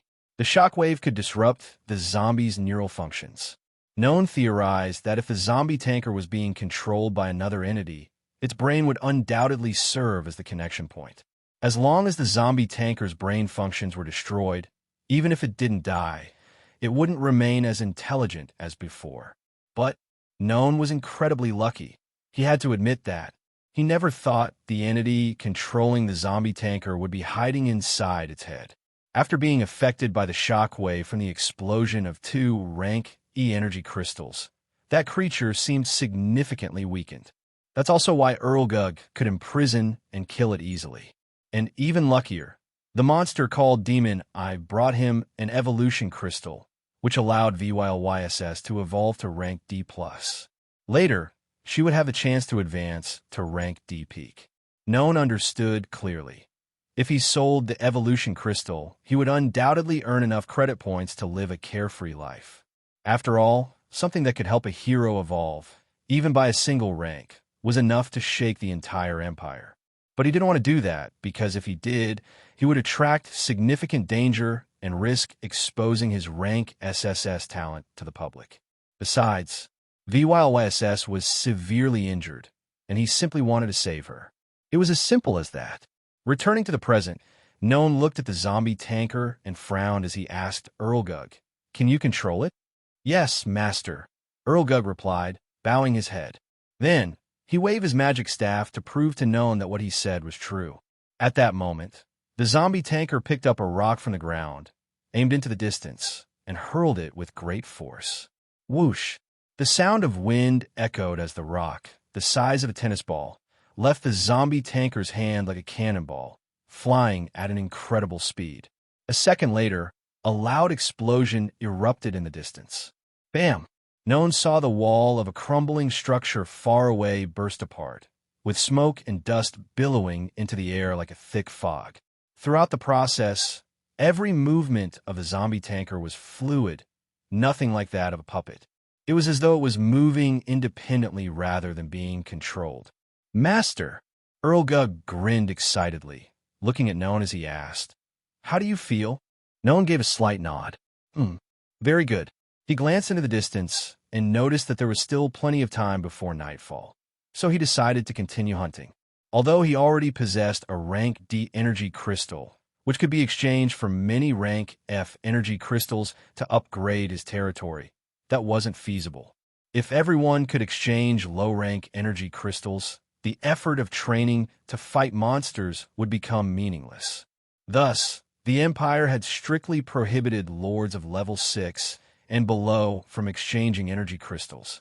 This was also why he held on to several rank E and D energy crystals, but couldn't exchange them for rank F energy crystals. He could only search for rank F energy crystals through his own ability without relying on anyone else for help. However, as Noan looked at VYLYSS, Erlgug, and the zombie tanker, he thought the task would be much easier. On the way, a horde of over 500 zombies was wandering aimlessly. This was the group of zombies that Erlgug had discovered earlier. However, since the zombie tanker had been defeated by Noan, there were no high-ranking zombies left among them. Suddenly, the surrounding space rippled like a calm lake, countless concentric waves appearing everywhere. And then, clink, clink, clink, the sound of countless metallic clashes echoed. Chains, countless chains, pierced through the spatial ripples around them, immediately penetrating the heads of every zombie present. 500 zombies, a massive number spread over a vast area, were all killed within seconds. Even the energy crystals inside their heads were effortlessly extracted. Not far away, VYLYSS clenched her fist, causing a ripple of space to appear before her. Moments later, numerous energy crystals fell to the ground. Noan's eyes widened as he watched the scene, filled with disbelief. He knew VYLYSS was a mutation succubus, her strength far surpassing that of typical rank D peak monsters. But he hadn't expected her power to be this terrifying. The chains that previously emerged from her palms could now easily pierce through the surrounding space to launch surprise attacks on her enemies.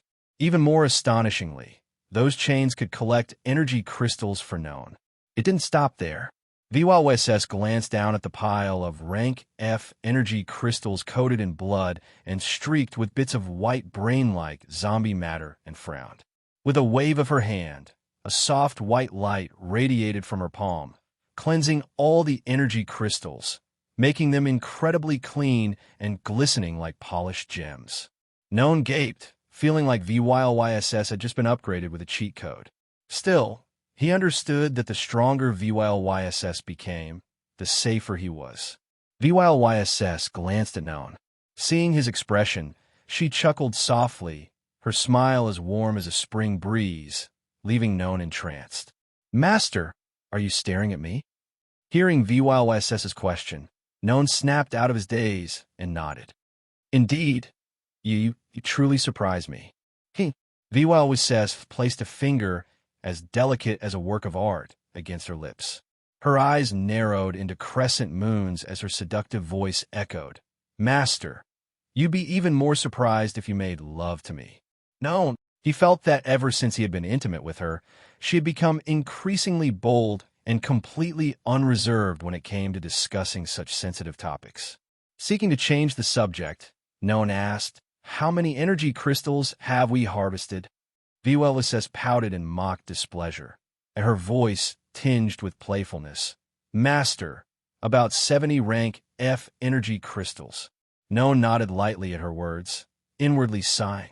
As expected, the drop rate for rank F energy crystals is incredibly low, much lower than rank E or D.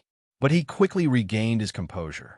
After all, gathering energy crystals would be much easier with VYLYSS and the zombie tanker now by his side.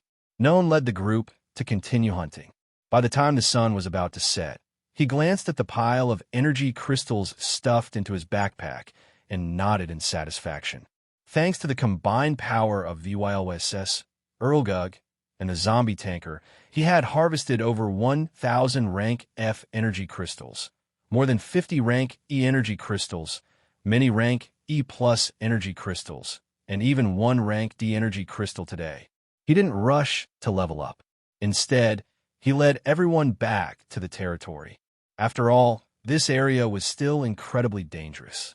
Even with the addition of VYLYSS and the zombie tanker, he still didn't feel completely secure.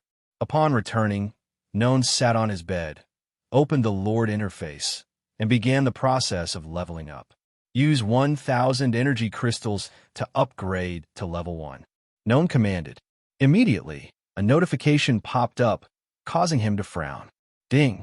Apologies, you cannot level up because the location of your chosen territory does not support this function.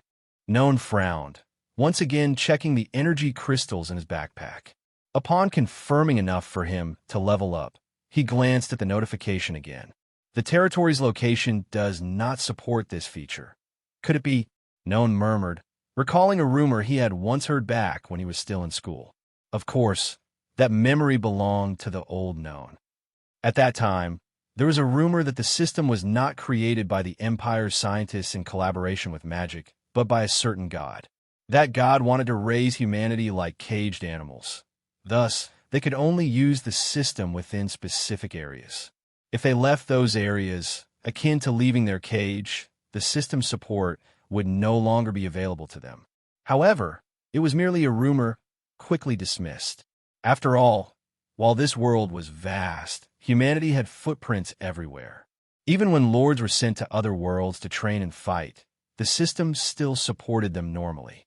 But what about the singularity point? Noan was the clearest example.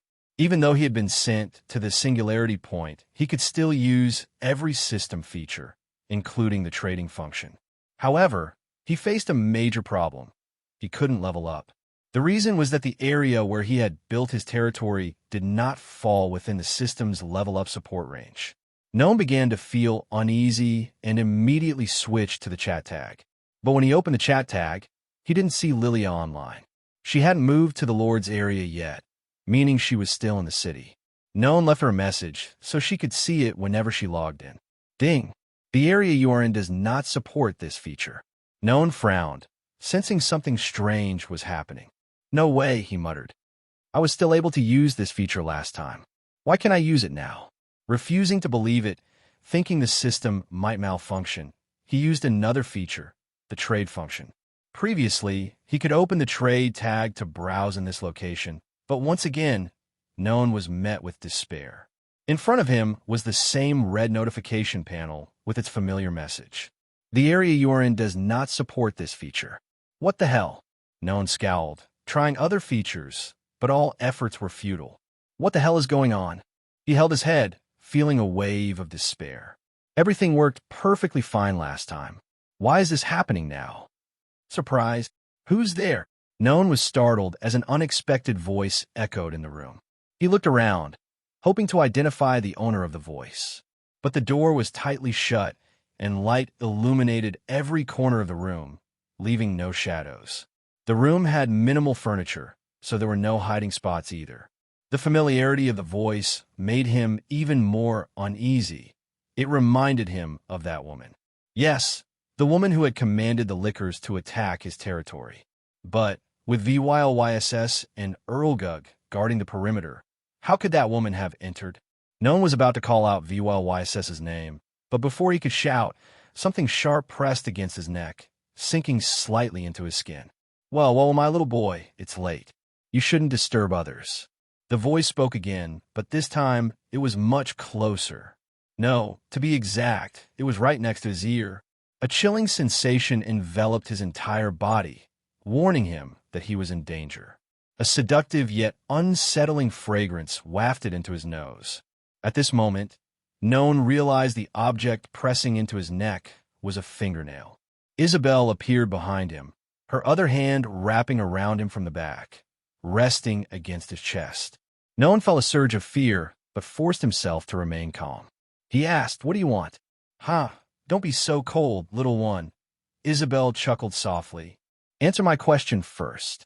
Noan swallowed hard, then said, "You've got the wrong person. I'm just an F rank lord, mistakenly sent here because of a system error." Don't worry." Isabel spoke, the scent from her body gradually clouding his mind. He clenched his thigh tightly with his hand, tried to use the pain to keep himself alert. "Come on, relax a little." Isabel chuckled, her hand resting on his chest, slipping gently inside and caressing all over, making his body itch uncontrollably. What you doing?" Hearing Noan's question, Isabel laughed greedily. "Of course, I'm just checking what kind of man has caught my eye." "You? First question." Isabel's voice rang again, cutting him off. "What kind of woman do you like?" "No." He felt as if Isabel had gone mad. He had thought she would ask about his secrets, like his innate talent or how he could possess Earlgug and Earlgan. Or perhaps she wanted to know exactly what he did to help VYLYSS evolve. But in the end, she asked a question that left him at a loss for words. Noan stammered. "What's wrong?" "Can't answer." Isabel laughed cheerfully. "It's not that I can't answer. It's just, I wasn't mentally prepared to answer such a question." Noan sighed. "Then you can think about it, but I don't want to wait too long," Isabel said as she lightly pressed her fingernail against Noan's neck. Her nail was sharper than a blade, effortlessly piercing through his skin. From the wound, a fresh drop of blood trickled down, rolling along his neck before flowing downward. Noan took a deep breath and hurriedly answered, "I don't ask for much, just someone beautiful and loyal to me." "Loyal?" Isabel said, her voice carrying a hint of coldness. "You misunderstood," Noan hurriedly explained. "By loyalty, I mean someone who would never betray me." Isabel nodded slightly, then laughed gleefully. Ha ha, you're such a fool. I was just teasing you a little. Act. Noan was startled as Isabel suddenly pulled him backward, causing him to fall onto the bed. She grabbed his hands tightly, straddling his waist as she leaned down, looking at him. Because of her hood, he couldn't see her entire face, only the lower half. However, even that was enough for him to sense her beauty, which was no less dazzling than VYLYSS's. Her lips, painted in a deep purple hue, didn't make her look unattractive. On the contrary, they gave her an eerie yet strangely seductive charm. The scent surrounding her grew even stronger, clouding his mind further. Isabel leaned down, extending her moist tongue to gently lick the spot on his neck where her nail had pierced him. She didn't stop there. Her tongue trailed downward, following the path of the blood that had trickled earlier as if savoring its taste. When her tongue reached his collarbone, she softly kissed his chest, leaving behind a vivid purple lipstick mark, exuding an aura of ominous allure. I'll be back. Hopefully, by then, you'll surprise me even more. What? Startled by her words, Noan tried to move, but a loud, heavy sound suddenly rang out. Bam! The door burst violently, and VYLYSS stormed into the room, raising her hand. Clink! Clink! The scene from the afternoon replayed itself as countless chains shot out from the surrounding space, swiftly binding Isabel tightly. She didn't resist. On the contrary, she smiled with exhilaration. Remember my name? Isabel. We will meet again. Then, she transformed into a wisp of purple smoke and vanished as if she had never been there. Seeing this, VYLYSS's face turned pale. She couldn't believe that despite her thorough patrols, and even using magic to inspect the area, that wretched woman still managed to infiltrate this place. Master, don't worry, I will. Act. VYLYSS started to say something, but was suddenly grabbed by Noan, who threw her onto the bed. Master, you. Before VYLYSS could grasp what was happening, Noan pressed his lips against hers. At this moment, Noan's reason had been completely clouded by desire. He indulged in the sweetness of VYLYSS, wanting to do far more with her. Of course, VYLYSS didn't resist and willingly cooperated with him. Soon, the sounds of passion echoed through the room. Outside, perched on a tree branch not far from Noan's territory, Isabel sat with a mysterious smile. What a shame. I didn't have enough time to play with you. Noan, next time, I'll play with you much more. So much more. Ha ha ha. At the same time in the city, in an exceptionally luxurious mansion, Lilia stood before a man, her face puzzled as she asked, Father, are you serious? The man nodded slightly. Yes, the space has become chaotic. The Empire and the Federation government are trying to conceal this, but sooner or later, it will be exposed. Lilia sighed deeply. Indeed, the man was none other than Lilia's father, Simon. Lilia frowned and asked, Then what should novice lords like me do in the near future? Simon sighed and said, Don't worry. The Federation government and the Empire anticipated this and have prepared another world for everyone. However, the system can only operate in that world, and the other worlds will be disconnected from the system. Lilia, upon hearing this, suddenly realized something and hurriedly asked, Father, does that mean all the lords transported to other worlds will be gathered in a new world together? Simon stroked his chin and said softly, Yes, but they will likely be divided into different zones. I'm not entirely sure. We can only wait for the official announcement. Hearing this, Lilia was overjoyed, thinking of how Noan had been sent to the singularity point. Her heart grew even happier. If that's the case, there's a high chance that he and I will end up in the same zone, Lilia thought to herself. Lilia! Suddenly, Simon's voice rang out, startling her and pulling her thoughts back to reality. Father, were you calling me? Yes. Simon frowned and said, Lilia, although you are a Rank A Lord, the competition in the new world will become unimaginably fierce. Lilia asked in confusion, why? Simon sighed and explained, In the new world, it seems that resource concentration points have not yet been established, and even if they exist, their numbers are quite limited. If all the lords are gathered in the same world, I fear the competition and battles over resources will become even more catastrophic. Moreover, the Empire and the Federation government appear to have decided to allow the lords to eliminate one another. What? Lilia was startled, her face filled with worry and fear as she looked at Simon. Father, are you serious? Simon nodded solemnly. It must be understood that lords are humanity's most precious resource. Even a Rank F Lord is protected by the Federation government and the Empire, enjoying immense benefits. Up until now, it has been entirely normal for lords to engage in struggles in other worlds. The Empire and the government wouldn't interfere as long as no one dies. In the past, many lords assumed that the Empire and the government would turn a blind eye to a lord's death in another world, especially if the deceased was merely a ranky lord. However, they were wrong. When a lord perished, government officials quickly apprehended the culprit and executed them publicly, serving as a clear and resolute declaration to everyone. It doesn't matter who you are. As long as you dare to act and cause the death of a lord, you will be executed. Because of this, killing lords became a taboo. But now, things are different. Based on what Simon said, Lilia felt a new era of chaos and brutality was approaching. Lilia, Simon sighed and said, you need to be more cautious. Now, anyone can become your enemy. In that place, I won't be able to protect you. You'll have to survive and defend yourself on your own. Lilia pressed her lips tightly together. Seeing her expression, Simon thought she was scared and worried. So he comforted her. Don't worry. Our resources are abundant. I'll help you as much as I can. Hearing this, Lilia simply shook her head lightly because her father had misunderstood her intentions. However, she had no intention of explaining. She wasn't worried about herself. She was worried about someone else. That's right, that person was Noan. He's just a Rank F Lord. Will he be able to survive in that world? Lilia's heart grew even more anxious. Ultimately, she said, Father, I want to borrow that from you. That? Simon frowned, his face confused, but he still asked, Lilia, that thing is dangerous. You shouldn't come into contact with it. Besides, given your rank, it's useless to you.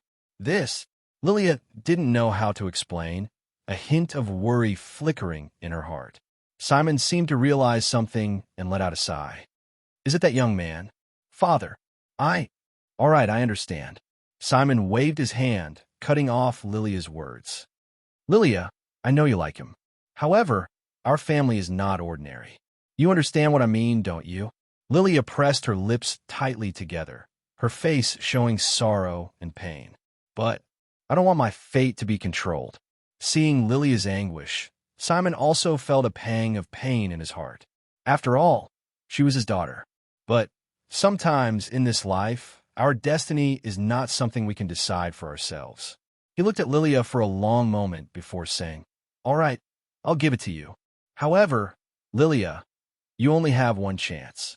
Hearing this, Lilia was overjoyed. Father, thank you. She smiled as she hugged Simon. Seeing Lilia's expression, Simon gave a bitter smile. No need to thank me. Lilia, I just don't want to see you in pain. Because of my shortcomings, your grandfather made that decision. Father, don't worry. Lilia quickly interrupted him.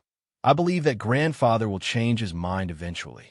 Hearing this, Simon nodded slightly and said, Very well.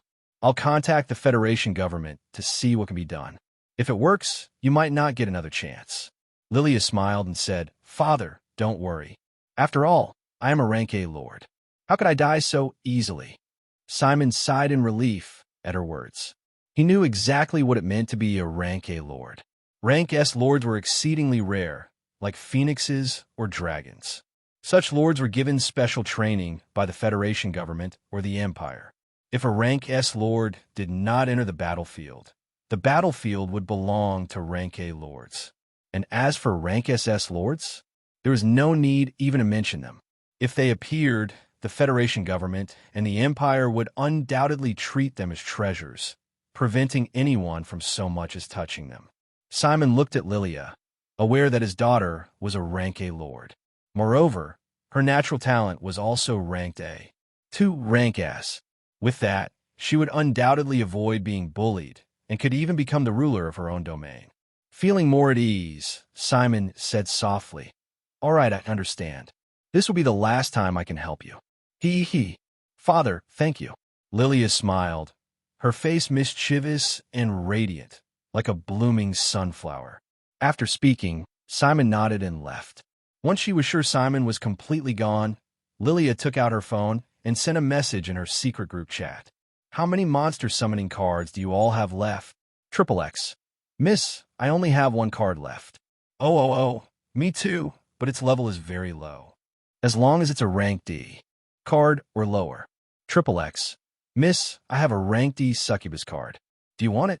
Seeing this message, Lilia wanted to say yes, but then she imagined Noan surrounded by a group of succubi, which made her angry. No need. Regular monsters, preferably male or spirit, would be better. AAA. "Miss, I have a goblin summoning card. It's only rank E, but it can summon many of them." "Good. Do you all have any more cards like that?" After a while, Lilia managed to gather 5 monster summoning cards. She sighed inwardly, thinking, "Noan, this is all I can do for you. The road ahead, you'll have to walk on your own." After the encounter with Isabel, Noan and VYLYSS were immersed in desire. However, the days that followed were not too perilous for him. Within 5 days, he had collected a substantial number of energy crystals.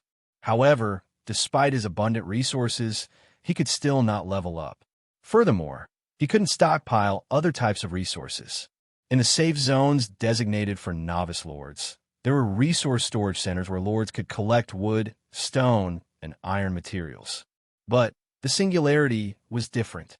This place was no different from a land of death, filled only with monsters and energy crystals. Noan also couldn't communicate with the outside world through the system. It could be said that he was now stranded on a deserted island teeming with monsters. Ultimately, Noan accepted this reality and focused on gathering as many energy crystals as possible. If he ever had the chance to return to the city, he could use these energy crystals to exchange for some resources, especially monster cards. Of course, in the past 5 days, hunting had been relatively easy. Erlgug commanded the zombie tanker to sweep through everywhere. VYLYSS had reached rank D peak, so they encountered almost no danger. Even when facing a zombie hunter, VYLYSS alone could easily eliminate it without needing the assistance of Erlgug and the zombie tanker. Meanwhile, during these 5 days, Noan also searched for traces of Erlgug. However, all his efforts led to dead ends, until today. On the morning of his 6th day, Noan woke up to find VYLYSS curled up in his embrace like a lazy cat. He gently patted her back, letting her sleep a little longer before making his way to the lowest level of the shelter. Over the past 5 days, he had hardly encountered any danger. At this moment, he realized that as long as he possessed sufficient power, he could live peacefully even within the singularity. Hunting in the morning, battling with VYLYSS at night. With the arrival of a new day, all he needed to do was fuse his soldiers, and his strength would naturally grow. Lately, when venturing out for hunts, he no longer brought along the skeletons, leaving them behind in his territory to patrol instead. With no skeletons perishing, he had the necessary number of soldiers required for fusion. Seeing that the number of skeletons was sufficient, Noan decided to fuse them all. Ding! Congratulations! Fusion successful. You have obtained a mutated skeleton, Skeleton Hunter, rank D. Ding! Congratulations! Fusion successful. You have obtained a mutated skeleton, Skeleton Sword Master, rank D+. Noan's eyes widened in surprise upon seeing the 2 skeletons standing before him, accompanied by the notification panels that had just appeared. Then, an overwhelming sense of joy surged through him, making him want to shout out in excitement. Right before him stood 2 skeletons. One wielded a finely crafted longbow with a sturdy frame. It was equipped with light armor, and 2 blue flames burned intensely within its eye sockets. The other was clad in armor like a true warrior, gripping a large long sword in its hand. What was particularly striking was that its eye sockets were aflame with blue fire, and even its entire skull was engulfed in the same eerie blaze. At that moment, Noan felt an astonishing surge of power coursing through his body. The sensation was so exhilarating that it felt like his entire being was immersed in a steaming hot spring. After a brief moment, Noan clenched his fists tightly, realizing how much his strength had increased. It was likely now 4 times that of an average person. Noan nodded in satisfaction, a wave of joy surging through him. For the past 5 days, not a single skeleton mutated. I thought the probability was extremely low, but now 2 mutated skeletons appeared simultaneously. Wait! A sudden realization struck him, and he furrowed his brows. Erlgug and Erlgan are both mutated high orcs. That means if I use my innate ability, Almighty Fusion, on monsters ranked D or higher, the chance of mutation might also be significantly higher. Noan speculated internally, but he wasn't entirely sure of his assumption. After all, the description of his innate ability did not mention such an effect. Moreover, he didn't have enough resources to test the accuracy of his hypothesis. Shaking his head, he decided not to dwell on it further and instead check the information of the 2 mutated skeletons standing before him. Mutated skeleton. Type: Skeleton Hunter. Rank D. Description: possesses an incredibly fearsome attack power. Its arrows, formed from energy, can pierce through even the sturdiest armor of a gladiator. However, a significant amount of energy crystals are required to generate arrows. Without them, its attack power will be drastically reduced. Mutated skeleton. Type: Skeleton Swordmaster. Rank D+. Description: its swordsmanship rivals that of high-level swordmasters. With tireless combat abilities and an utter lack of fear toward death, the Skeleton Swordmaster is a nightmare on the battlefield. The descriptions of the 2 skeletons were rather simple, yet Noan had no clear grasp of their power. Leaving the remaining Rank F skeletons in the basement, he took the Skeleton Hunter and Skeleton Swordmaster to the surface. Inside the elevator, Noan furrowed his brows and murmured to himself, "Today is the 7th day. According to the system's automatic function, I should be able to return to the city today." He sighed, hoping that the function would work. After all, he had no desire to remain in this place indefinitely. Although he could amass an enormous number of energy crystals here, they were no different from useless stones if he couldn't use them. As the elevator reached the top floor, Erlgug suddenly approached him excitedly.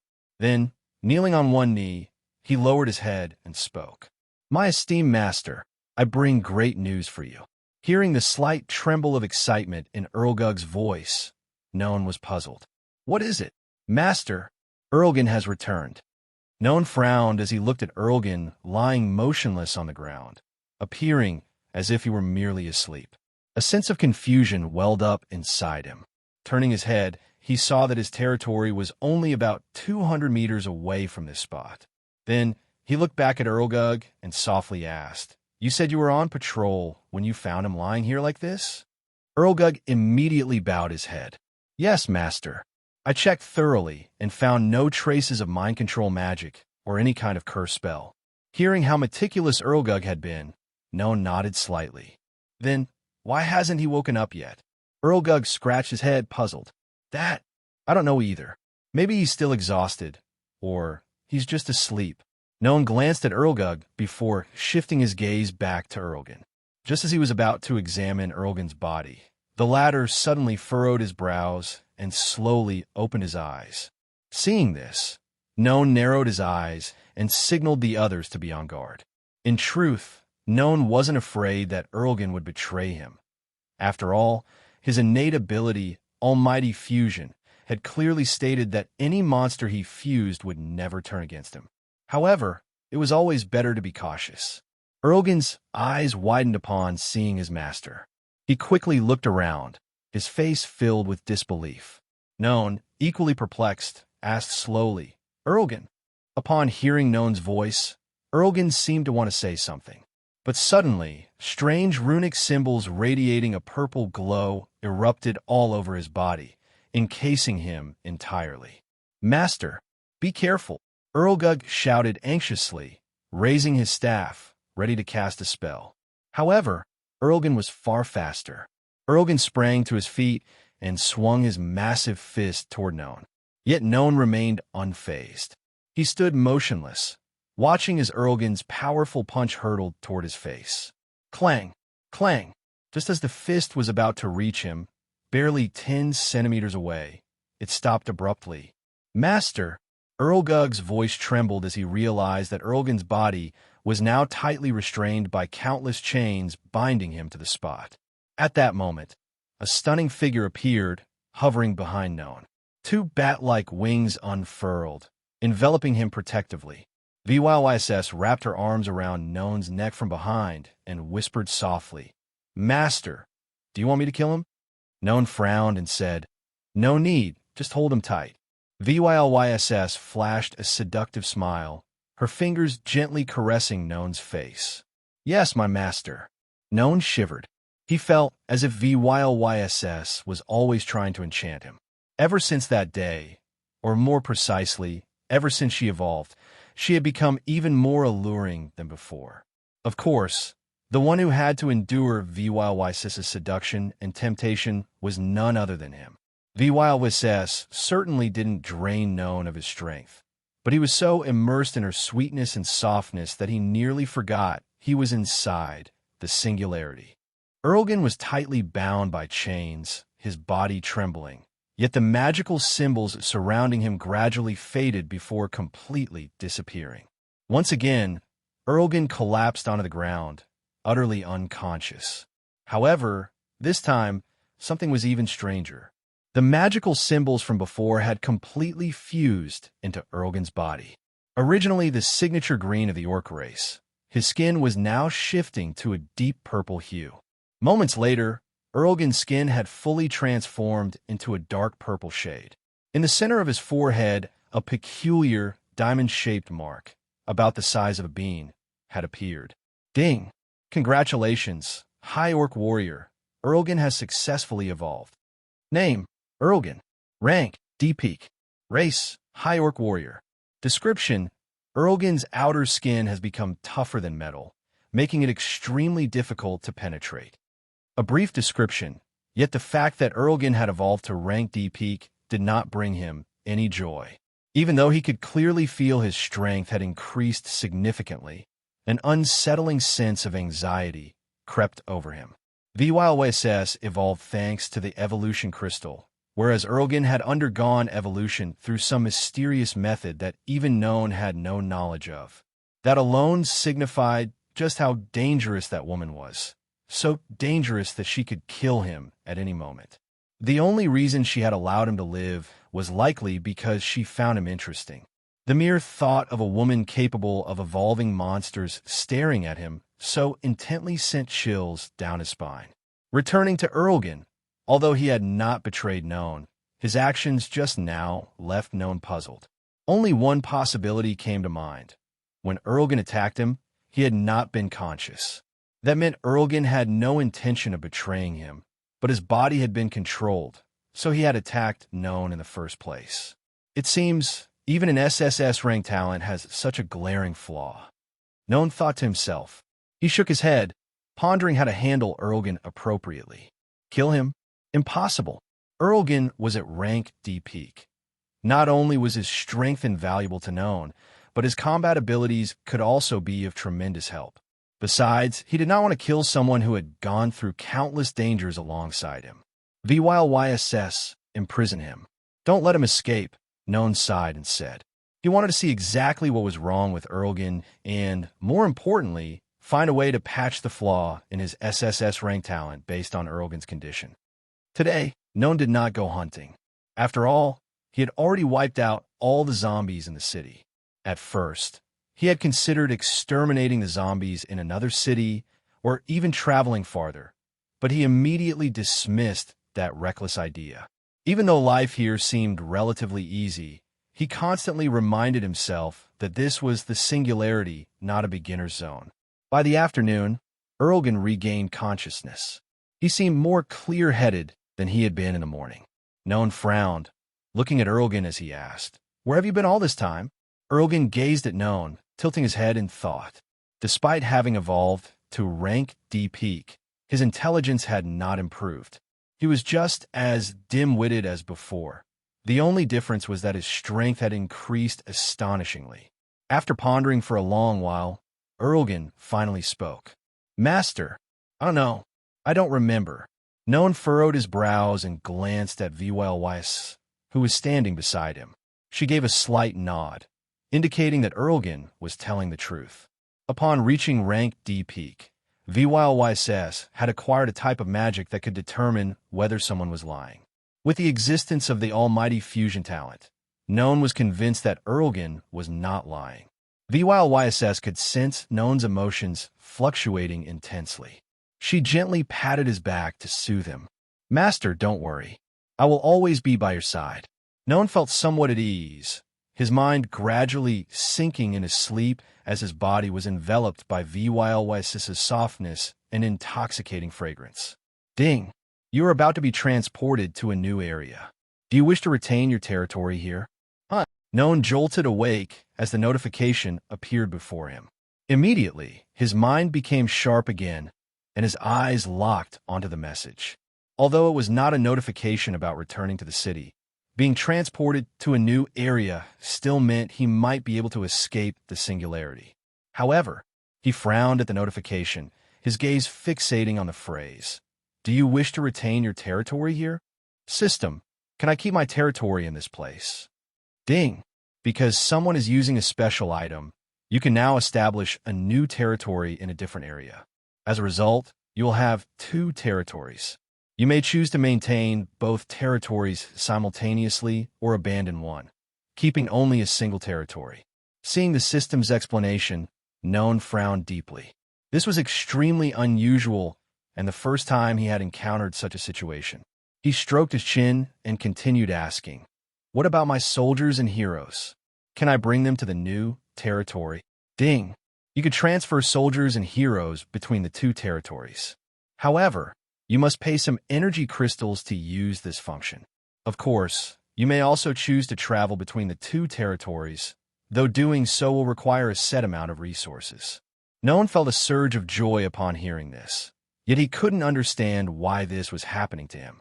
Could it be because my territory is inside the singularity? Is that why the system allows me to use this special function? Frowning, he continued to ask, System, why do I have this privilege? Ding!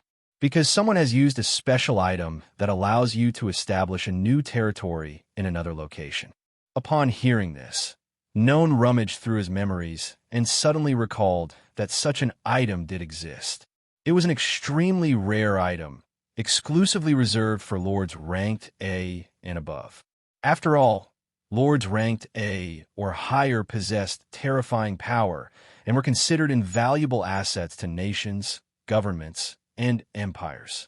For that reason, they were granted one chance to start over to ensure that these lords wouldn't be completely ruined if they lost their territory. However, they only had that one chance. If their second territory was also destroyed, they would permanently lose their status as a lord. Naturally, such an item was exorbitantly expensive, and only the federal government or major empires had the authority to distribute it. So then, here came the real question. Who was the one who had used such a priceless item to help him? Noan tried to search through his memories, but he couldn't think of anyone who was both capable and close enough to him to use such a valuable item on his behalf. Could it be Lilia? However, the moment that thought surfaced, he immediately dismissed it. Why? Because there was no way he and Lilia were that close. He knew she had approached him simply because she found him interesting. And, of course, Noan was certain that there was no emotional bond or deep relationship between them that would make Lilia willing to give up a once-in-a-lifetime chance to become a lord for his sake. For that reason, he eliminated Lilia from his list of suspects. Then, could it be that the federal government or the empire has discovered my SSS rank talent, and they're giving me this opportunity to establish a new territory? Noan found this theory much more plausible. After all, the federal government and the empire controlled the system and had access to the entire database of lords. It wouldn't be strange if they knew about his talent. He let out a sigh, feeling a hint of unease. He had thought he could keep this secret hidden until he was strong enough to defend himself, until the day when, even if his talent was exposed, he wouldn't have to fear anyone. But now, things are different.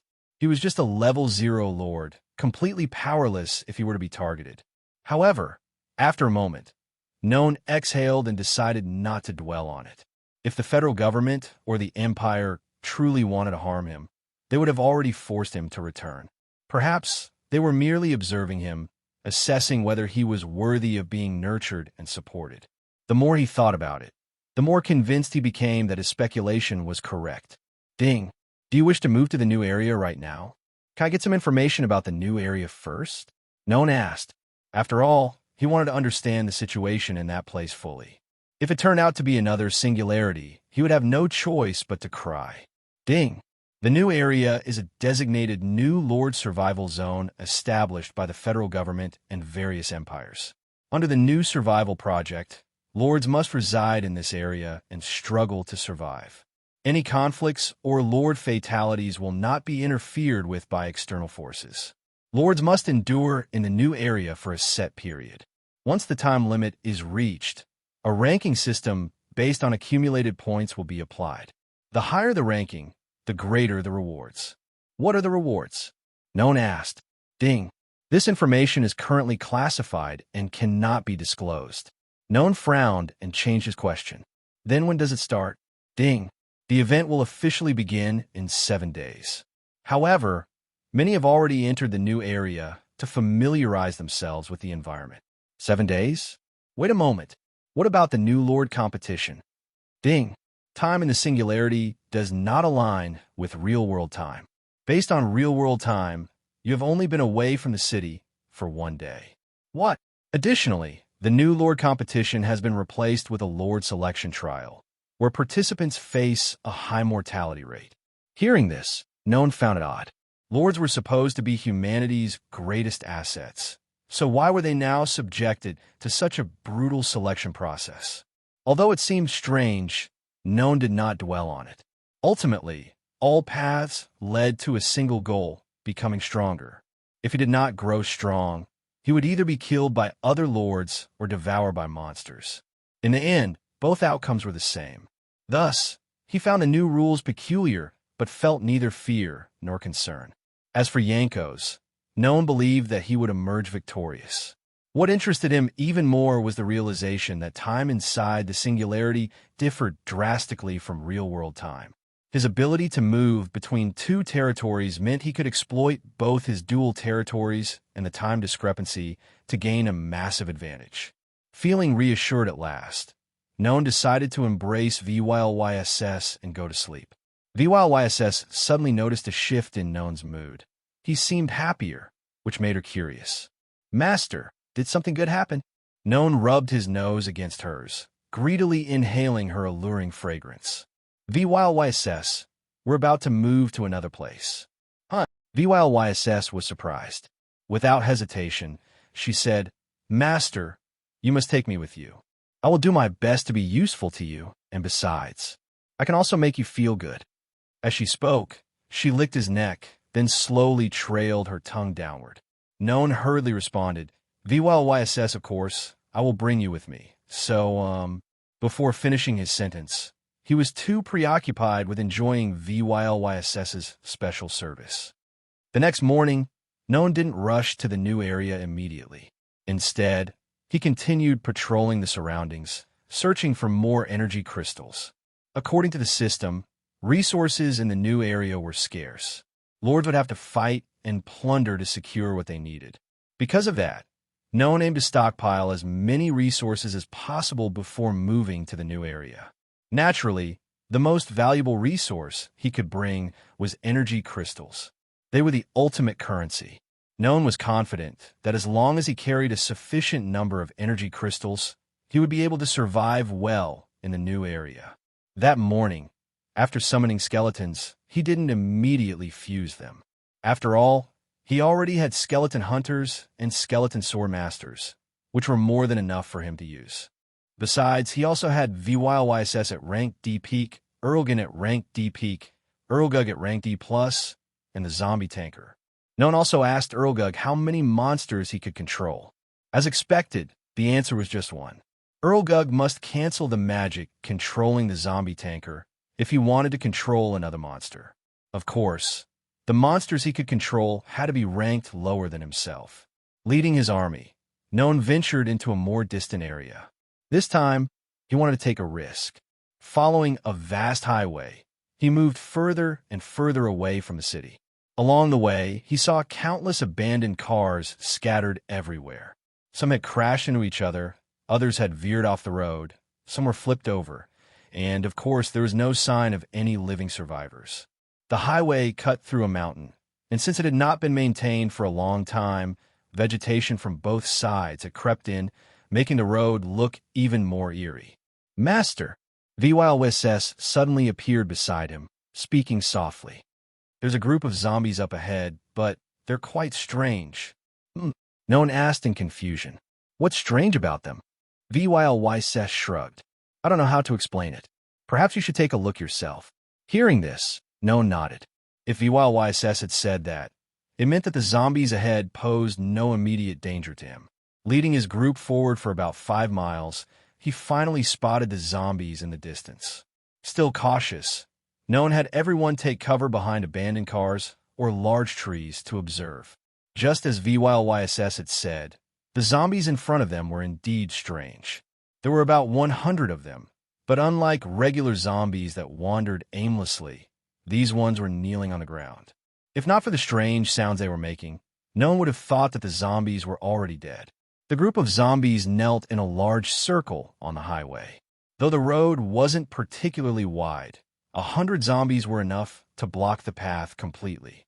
At the center of the zombie circle, a small figure sat with her arms wrapped around her knees, her head lowered so deeply that Noan couldn't see her eyes.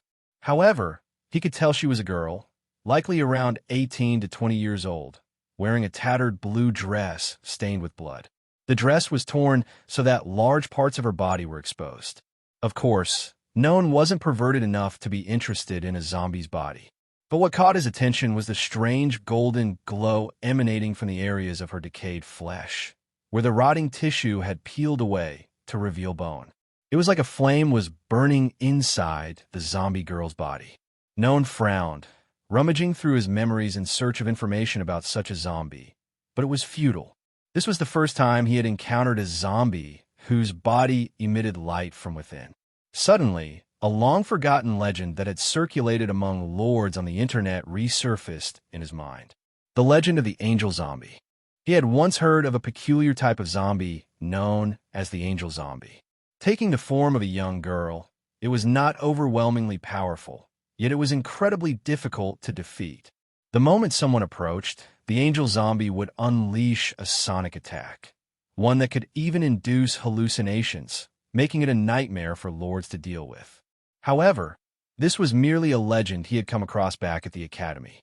There were plenty of such rumors, various bizarre types of zombies, as if they were nothing more than urban myths created by people's imaginations.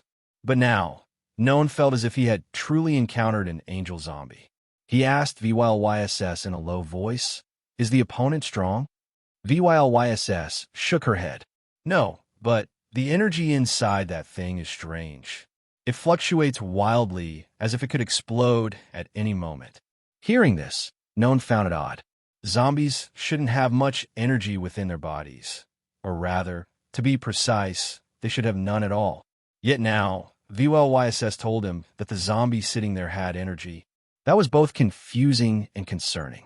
He wasn't reckless enough to make rash decisions that could endanger himself.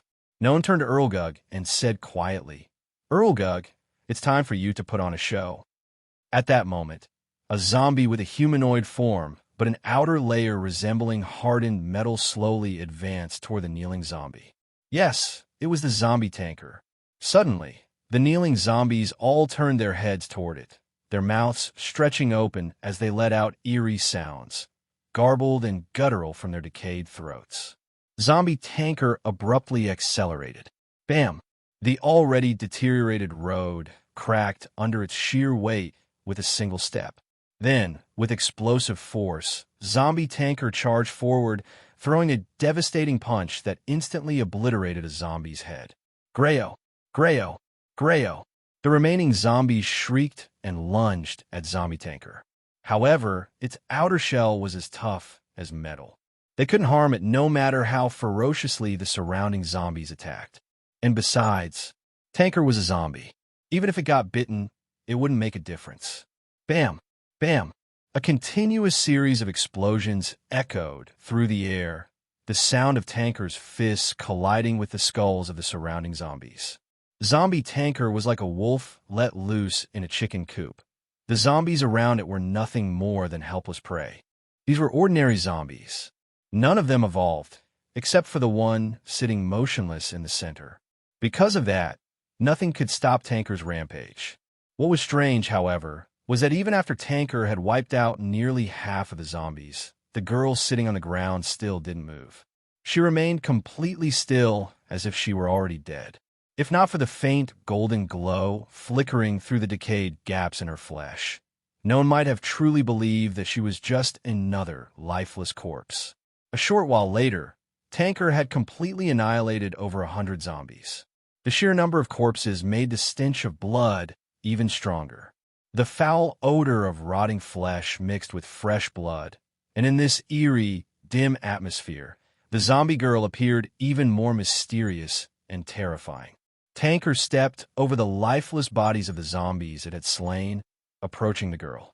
1 step, 2 steps, 3 steps. From a distance, Noan suddenly felt an inexplicable sense of unease. VYLYSS, you said that zombie sitting there is weak, right? Yes, master, VYLYSS frowned. I checked. The energy inside it is very low. In fact, it doesn't seem to have an energy crystal in its body at all. Hearing this, Noan felt even more puzzled. He couldn't make sense of the other zombies' actions. Why they knelt around the angel zombie? Besides, she was no different from an ordinary zombie if she didn't have an energy crystal. So why those zombies gathered around her? And another question, if there was no energy crystal inside her body, what was the source of that strange golden light flickering within her? 3 questions filled his mind, but the angel zombie moved before he could think further. She lifted her head, turning her gaze toward Tanker. Her long, tangled, and filthy hair hung like a nest of dried grass, obscuring most of her face. However, Noan could still make out what lay behind the mess of hair, a face that had decayed beyond recognition, with one eye completely missing, leaving behind a pitch-black, empty socket. Its lower jaw had fallen entirely off, leaving only the upper jaw intact.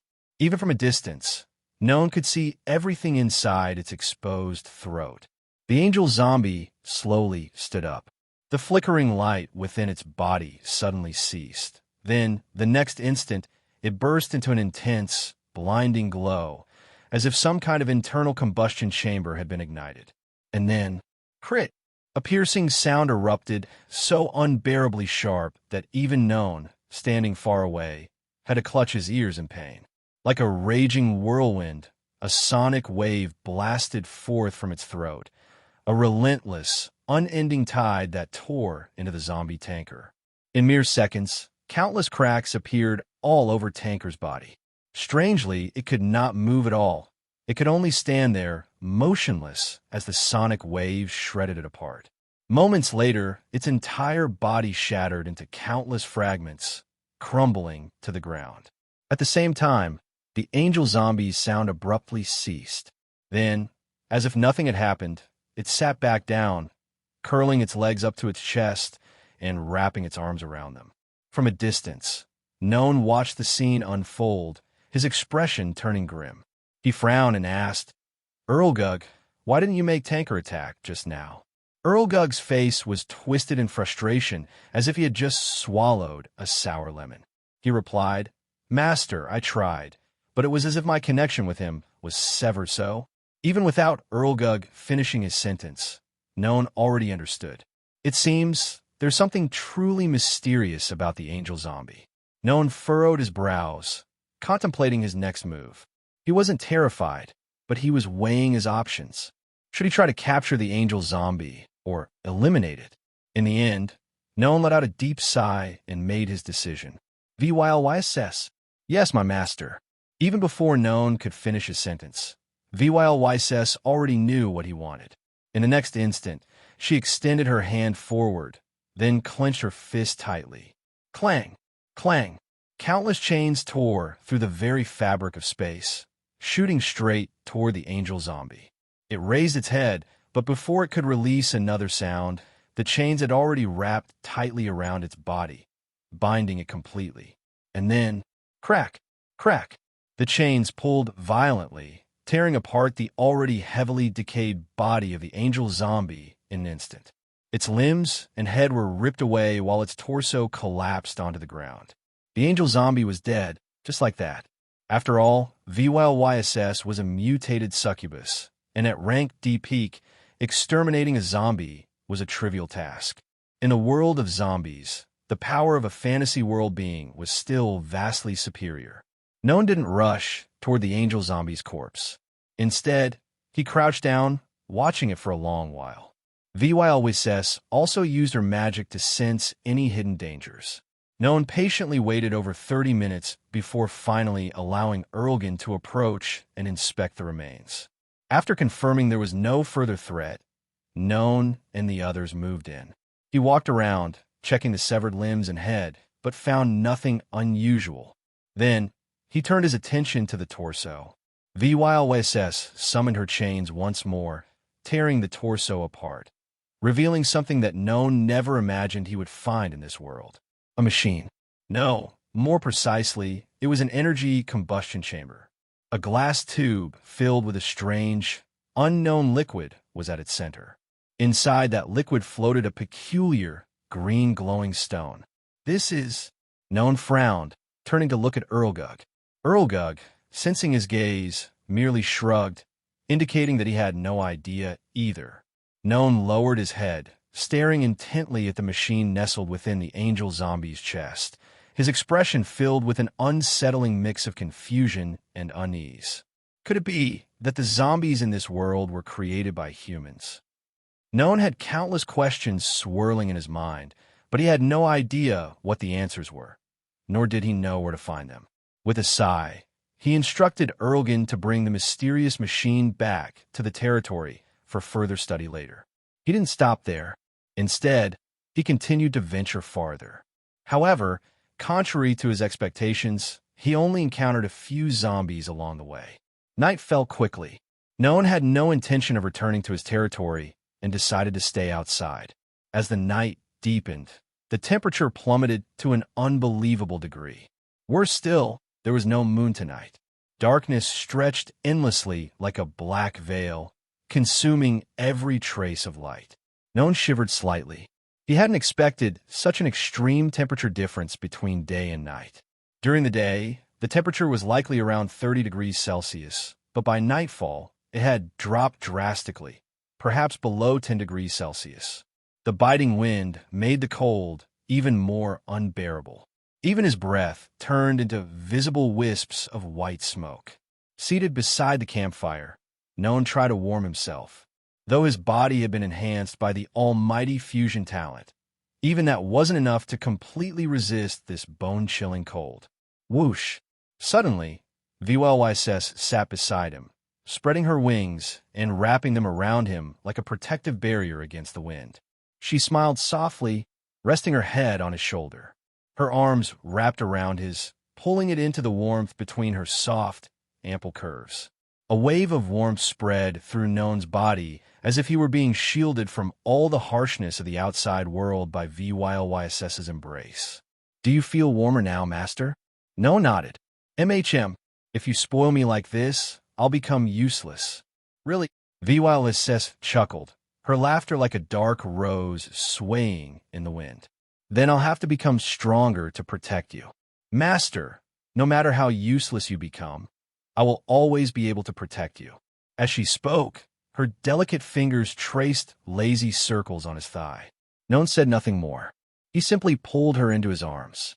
Seeing this, Erlgug and Erlgan silently walked away, giving them their space. After all, both of them were high orcs. The cold barely affected them. It was only because Noan was here, and because he couldn't endure such frigid temperatures, that Erlgug had even bothered to light a campfire. In the heart of the darkness, beside the flickering flames, Noan and SSS shared a moment of warmth and sweetness. Morning arrived, and when Noan opened his eyes, he was met with a pitch-black veil surrounding him. SSS was already awake, lying beside him. He had no idea how long she had been watching him. She propped her head up with both hands, her gaze fixed on him as if she had admired him for a long time. Noan sighed. "You don't have to stare at me like that. I'm not going to disappear." SSS smiled, softly, tenderly, as if she were gazing upon the most precious treasure in the world. "Master, I want your face to be forever engraved in my memory." If anyone were to say such words, it should have been him, but hearing them from SSS made him feel both embarrassed and somewhat bewildered. "You sound like you're flirting with me," Noan muttered, frowning slightly. "That's right." SSS tilted her head, playfully tapping his nose with her fingertip as she giggled. "Master, I am flirting with you." Noan gave her a sideways glance. "All right, stop joking. We've already done everything there is to do. Do you still need to flirt with me?" SSS chuckled mischievously. "Master, don't you know that the chase is part of the enjoyment when pursuing someone you like?" Noan found her words perplexing, but he didn't know how to respond. In the end, he chose silence. Seeing his flustered expression, SSS smirked and teased. "Feeling embarrassed? Why didn't you look this shy when we were making love?" Noan. He honestly couldn't understand what went on in SSS's mind. However, he didn't dislike it. Having someone pursue him, especially a stunning beauty, was quite an amusing experience. Still, after everything they had done together, did they really need this so-called process? Shaking his head, Noan decided not to dwell on it any longer. After getting dressed, he and the others resumed their journey, heading farther away from the territory. Noan estimated they were more than 50 miles from his domain by now. However, something made him feel as though he could go no further. Frowning, he stopped and gazed ahead, where a dense forest had completely overtaken the road. No matter how hard he tried to look beyond the trees, his vision was blocked by the sheer number of them. On either side of the road, steep cliffs loomed more than 5 meters high. He would have to climb up and traverse the forest if he wanted to continue. SSS. Noan spoke her name. Even without further instructions, she already knew what needed to be done. SSS closed her eyes, concentrating.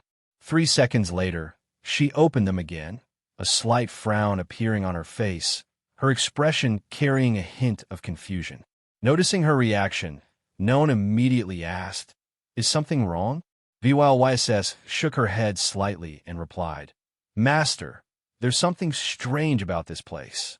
Even when I use magic to sense the surroundings, it feels like my magic is being drained away by something." Noan's frown deepened, concern flashing across his face. In the zombie world, nearly no creatures possessed magical energy, let alone the ability to affect or manipulate it. But what if there was an entity that defied common knowledge? Something beyond a normal zombie, something capable of using magic?